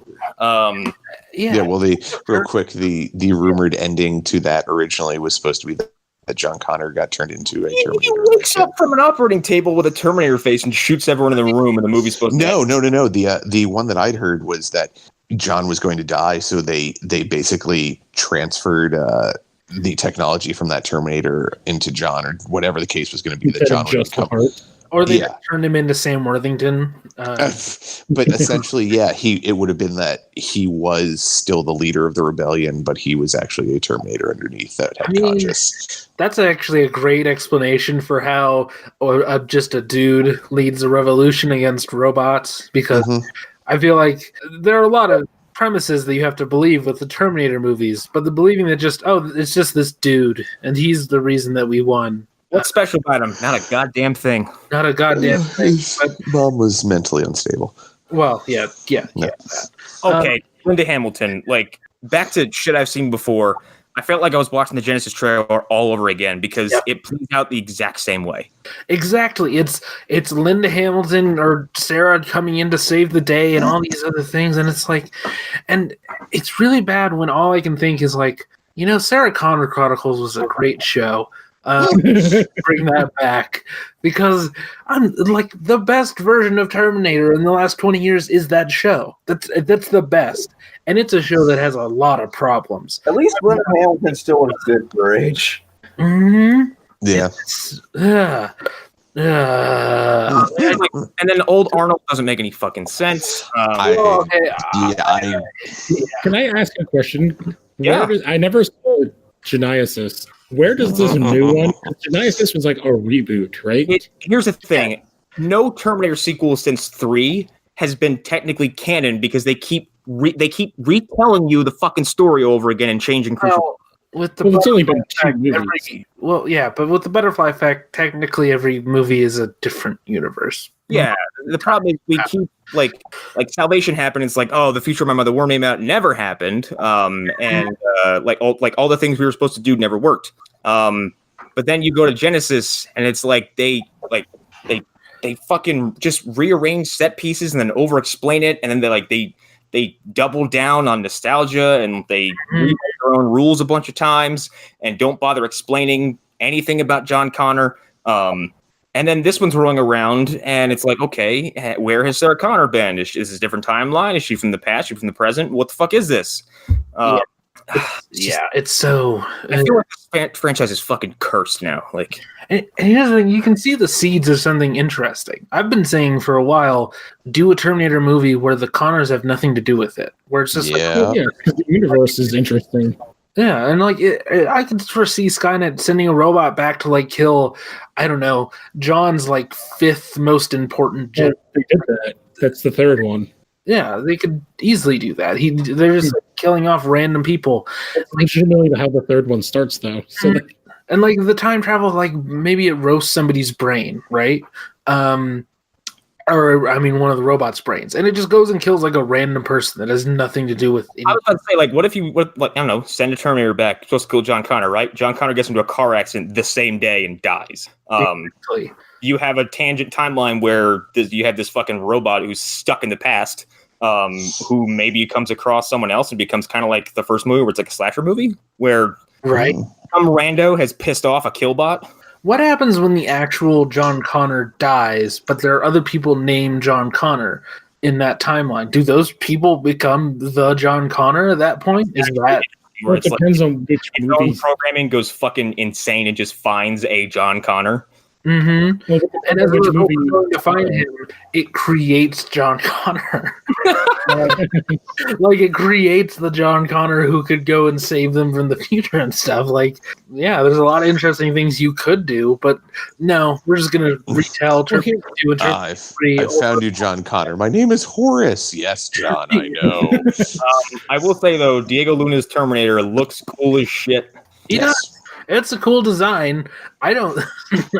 Nobody's saying that design isn't cool. Yeah, I like the new liquid metal thing where it's he can transfer his matter onto another metal object and create a duplicate of himself, or at least kind of move from place to place via metal. Yeah, I think he was moving himself in that scene where he moves from the front of driving the truck. Yeah. Remember when the dude who's in Pet Sematary, whose name I can't remember. Remember when he got shot in the heart and then the Terminator regenerated using nanites? Yeah. Yeah. Oh, that was cool too. That was a cool idea in a shit movie.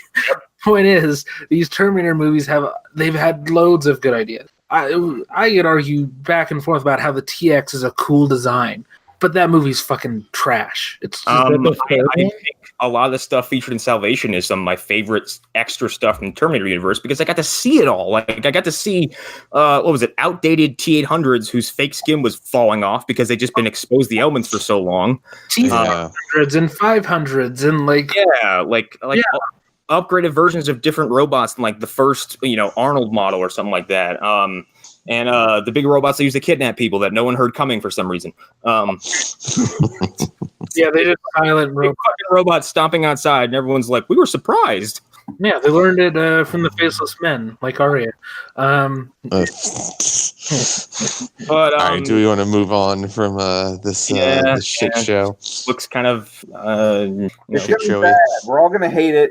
Oh, it's gonna be bad. Everything is terrible. Yes, everything sucks. Bad. Yeah. I'm tired of what's his nuts?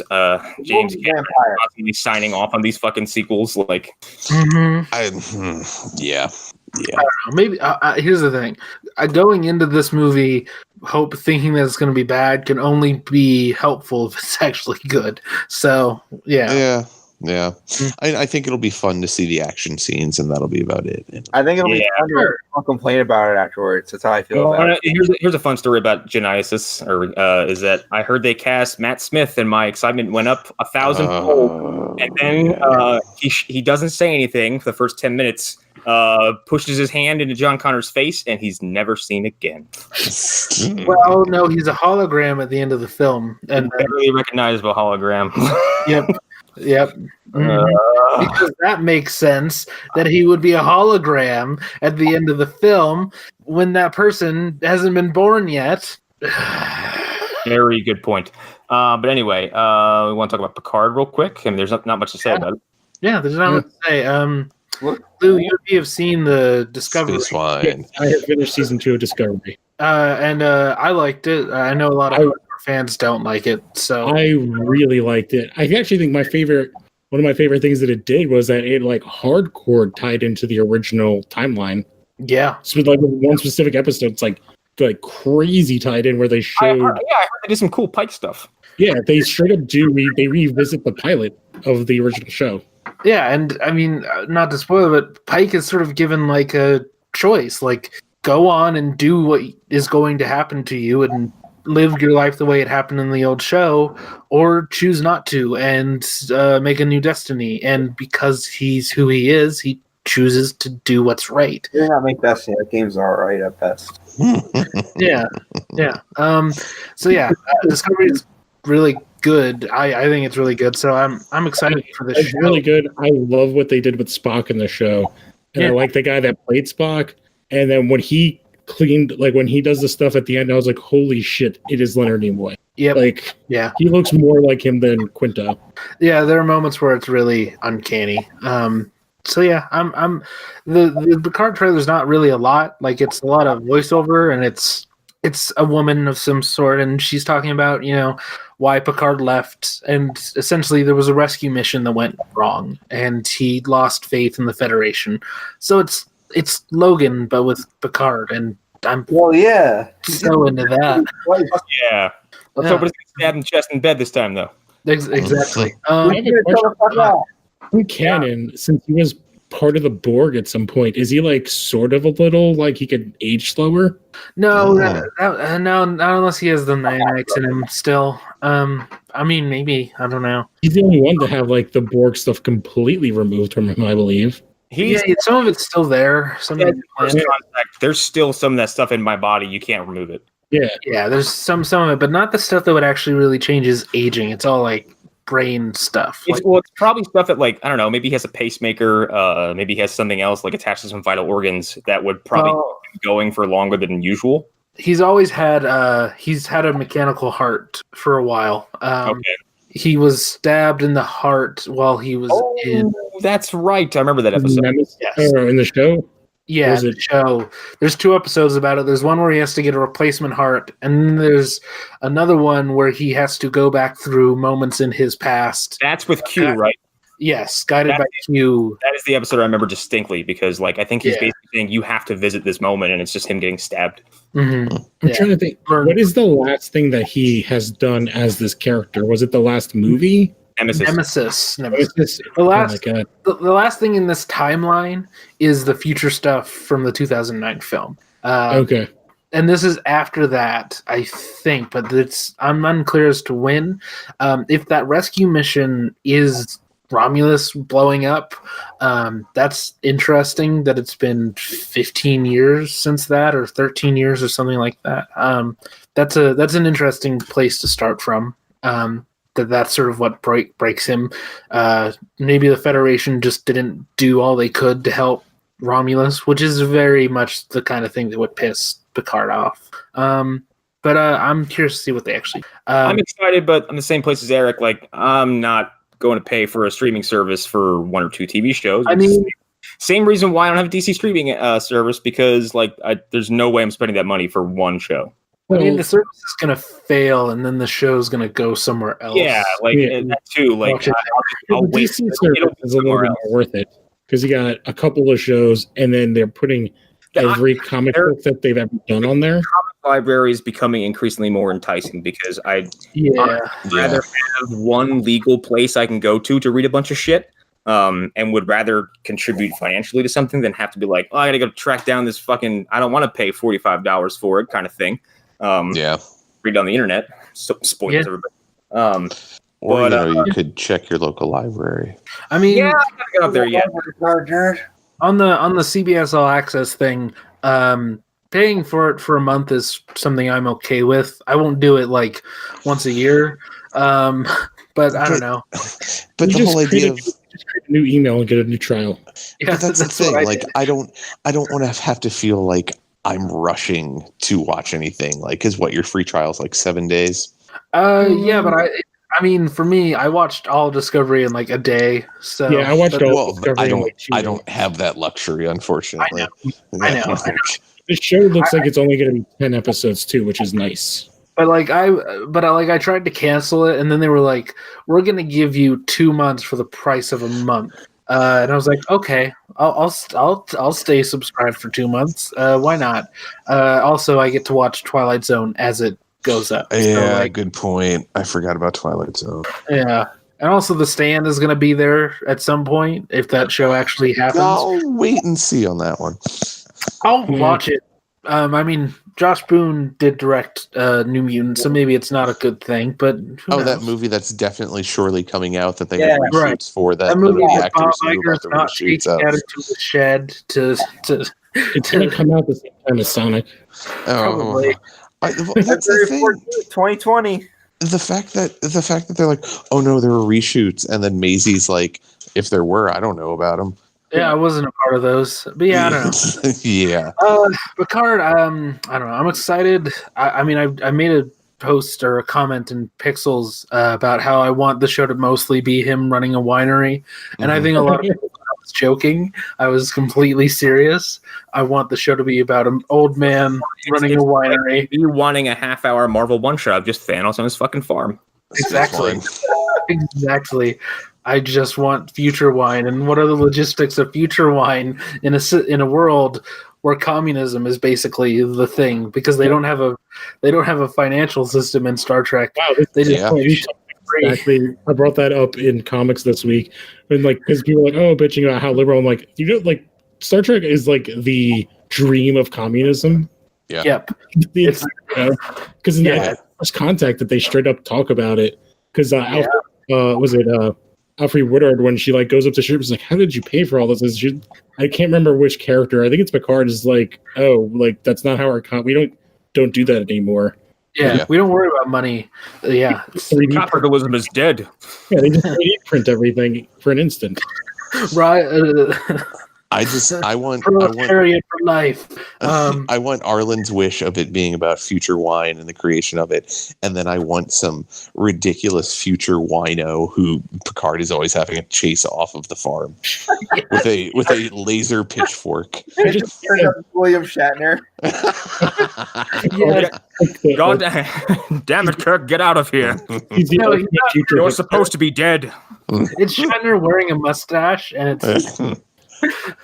I want some of that.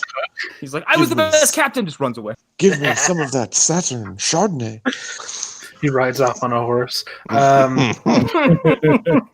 He just lives under that fucking tower that fell on him. Yeah. Or the fucking bridge. Like, oh man, that's a movie. Yeah. So I think we can wrap on that because there's not much else to say from that. Movie? Huh? Isn't that the only one that Whoopi Goldberg is in it? I think so. Yeah. Yeah. Guinan's not in any of the other ones? No, I think No, she's not in. No, wait a second. I don't think she's in First Contact. I think she's only. I don't think she is. They don't because they separate the crew, and she's not in either one of the First teams. Contact is so Borg heavy, though. I don't know. I think she's in it. I think she's in it. Who is the black actress that was with Picard through most of that movie? Mallory Woodard. Thank you. Yeah, I don't. That's why I think they didn't have her in because they had a different black actress. Because let's be honest, the time period they would have been like, well. To be fair, the early '90s, there was a lot of trying to make up for some things that were going on. There was, but I think in a Star Trek movie they would have been like, let's slow down here. 2 black women in the future sci-fi movie. I like how Whoopi Goldberg's character wasn't featured, but the Doctor from Voyager was. Yeah, it was. I mean, I don't know. Like, fucking, who's our favorite guy who screams in the lake? Oh, god damn it. McDonough. He was supposed to be playing a gay character in that movie, so I don't know. Like, sure he was. He was canonically gay, and then they wrote it out because '90s. Yep. I guess she wasn't. Oh my god, he is in that fucking movie. Yeah, he's super young too. It's wow, he dies in everything. Yep. Yeah. His death is really cool too. It's a reveal, like he's been turned into a Borg. Yeah, he's been assimilated and then gets fucking phasered off the Enterprise in slow motion. Yeah, it's very much like a zombie reveal. Like, isn't that right? Isn't that right, Officer? Blah blah blah. And then you are futile. Yeah, that's right. I just love it. He takes that shot to the chest and then just slowly starts to just rotate off into space. It's like, okay, bye. You're never to his death. You're never coming back. And yeah, Erik, I guess you're right. Like, she wasn't in the movie, which is shocking to me. Yeah. That a character whose entire race was destroyed by the Borg. Yep. Yeah, because she's in Nemesis, uncredited. What the hell? Because I liked Guinan's character. I thought she was great. And a bartender. Yeah. Her being in Nemesis makes sense though, because that movie has a wedding. So if there's any time to have her like in the background, that makes sense. But still, like it says uncredited, so she's like probably just in a shot. Yeah, you can see like a big hat and a little bit of her face. Mm-hmm. Jeez. I think that wraps up tonight. Yeah, I think so. Yeah. Too. This has been Star Trek Nemesis talk. This has been lots of talk. So, movie dumpster stuff. Next episode it's coming out is Drainiac. It's a weird fucking kind of Evil Dead throwback about a water elemental who attacks people via drainage tubes. Okay, nice, cool. And there's lots of cool practical effects and reverse shot stuff. And it's fine. So this was a Joe pick, is what you're telling me. Yes. The answer is he has it on VHS. Yeah. Before that, Titanic 2, which is really fucking fun. We called it Titanic TOOTM. We have lots of just like long 15-minute rolls of just ripping that movie apart because it's ridiculous. And then coming up, I don't know what the fuck we have coming up. I don't know. Stick around. Let's see. Lost Horror Podcast comes out every single week. Usually, we just put out, or no, we're going to put out an episode tomorrow morning. It's one that we banked a while ago, and it's top 5 genre benders. So me and Sayor in our list, and I think it's a good episode. I think we had to record it twice, so I don't remember it because and Monster Mash is going to have a lot of stuff coming out soon. if things go according to plan to make up for the amount of time there's been between episodes. So look forward to that. I totally didn't drop the ball. It's fine. Yeah. I mean, I wasn't going to say it, but yeah, you totally did. So yeah. That didn't happen. We established. We're good. Hunter? Yeah. Okay. So it's that time of year again. E3 is right around the corner. Oh, God. Got some fun stuff happening at LHG. I can't wait for Cyberpunk to be there again with no gameplay footage. You know what, Hunter? There might be gameplay this year. Season 2 of that show type game thing about time travel, Quantum Break. Is that what it's called? Quantum Break sucks. I don't care what anyone says. How many E3s has Final Fantasy VII Remake been part of? That's going to be there too, apparently. Yeah, well, the Avengers It's been there project. since I was in high school. I don't fucking know, Erik. I know people are like Final Fantasy VII trailer. I'm like, it's just what they've told us they've been working on for the past 5 years and nothing else. Yeah, that game is in trouble. Anyways, LHD, E3 coming up. Don't follow me on social media. If I do, I will find you. I'll come to your house and break your legs. He'll come to your house and tell you about Godzilla. Yeah, I will. I think I will. I'll be there too. He attracts numbers. Lou, you go ahead. I got to do something with the dogs real quick. All right. So every Tuesday, Smallville Chronicles. We just started season 4, which brings us our introduction to Lois Lane. Our next pair of episodes are 2 terrible episodes that are not going to age well, but then we get to see their version of the Flash. And then on Thursdays, it's Ed Now Comics. The last one we talked about a lot about Tom King's situation at DC Comics. What is going on? Real quick. I'm sorry, not to tangent, but I don't know anything that's going on over there. So he apparently, there's a lot of rumors. DC nor he has said anything, but the rumor is at a con, he was basically approached by someone at DC and was like, yeah, you're off of Batman at the end of the year. Oh, fuck. Actually, today it was confirmed that he's working on a new series called Batman and Catwoman. So yes. So it seems like he's getting pulled off of like the Batman book, like not detective, but like Batman. So they're giving him, he's finishing up 2019, and then he still had like 15 more issues or something like that to finish up his story. So I guess that's what he's going to be doing on that other book. But the sales have dipped, and he hasn't been getting the best of media attention because of Heroes in Crisis as well. I didn't know that. There's also a rumor that Bendis is going to be taking over Batman. Yeah. Which I've liked what Bendis has done with the Wonder Comics stuff, but that's kind of more in Bendis' like wheelhouse. The other thing I'd heard was that King's run on Batman has been a little too esoteric, was the way apparently that one of the suits put it. Yes, they've spent a couple of issues with him in a dreamscape being tortured by Bane in his dreams. So. Nice. I mean, I can easily see a lot of people dropping off after the episode 50 thing, and then it just kind of continuing to snowball. So that's believable. Yeah. And then, so to go back into plugs, we just recorded the newest episode of Legion of Tunes, which features Brahma the Blackwater, which is the only other thing I've actually seen him in, and he's awesome in it, which is Loving Vincent, which is a crazy rotoscope film done by actual like hand-painted paintings in this weird pseudo murder mystery investigation on Vincent van Gogh. I need to wow, that sounds fucking weird. It is very weird. I would say just for the art, you should YouTube. You know what? I think I actually know what you're talking about too. Yeah, you should just YouTube it just for the art, but the actors are awesome in it. Like there's some, I'm never going to get her name right. It's like Sornice, something. I know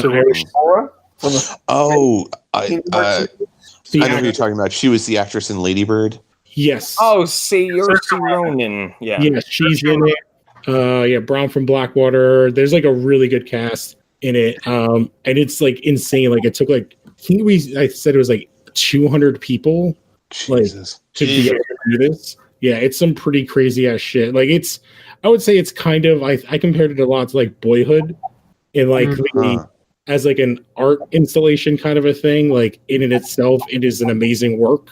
Not necessarily the greatest like film. It is an interesting take on it, but it is it's cool. It's something that you should just at least YouTube to see like what they actually did. Let's check it out. Yeah. Anything else, Lou? Nope, that's it. All right. I'm Erik Fedorchak. You can find me at Erik_Fedor on Instagram. You'll find pictures of dogs and cats and food and comics and things of the sort. I'm on the Phantom Zone. My fun thing recently has just been finding weird out-of-context comic panels and putting them up, like the picture of who was the dude who had the Scarlet Witch's kid. Pandemonium. That's it. Dr. Pandemonium having Scarlet Witch's kids for hands, or a picture of the immortal guy from DC Comics that you're a stan for, Arlen. Who is it? The immortal. I was there. Fucking yeah. The caveman motherfucker. Oh, Vandal Savage. Vandal Savage. Yeah, that was that image of him saying comic books is from the Multiversity Grant Morrison comic run. I forget which run exactly it is in there. Because he was there. Yeah. In his weird Eastern European accent. Which is funny because the guy that did that voice was in that horrible Justice League show or pilot we did, and then the woman that played Fire isn't Picard. Huh. Whoa. Yes. The other thing was that I know a lot of us were disappointed that Sonic the Hedgehog got pushed back till the 20th of February of next year, or 14th of. I think it's Valentine's. I think it's Valentine's Day, 2020. The whole reason they're doing that is because they're trying to make his teeth look sharper. Because from what I've read, Sonic lives off of babies' foreskins. That was far less horrific than I built myself up to prepare for. Like the movie would be very into. It's a horror. Gotta go fast, and I've also got to beat a Bris. What is this thing? It's blue, and it moves so fast. Your son won't even notice. It looks like a tiny man in pajamas. I was going to say, is he the reason measles is spreading so fast? Exactly, yeah. He's here for your children's foreskins. Just let him take them. I refuse to end. Fuck this. Bye, everybody. Bye, everybody. Adios. Fuck Metal Gear Survive.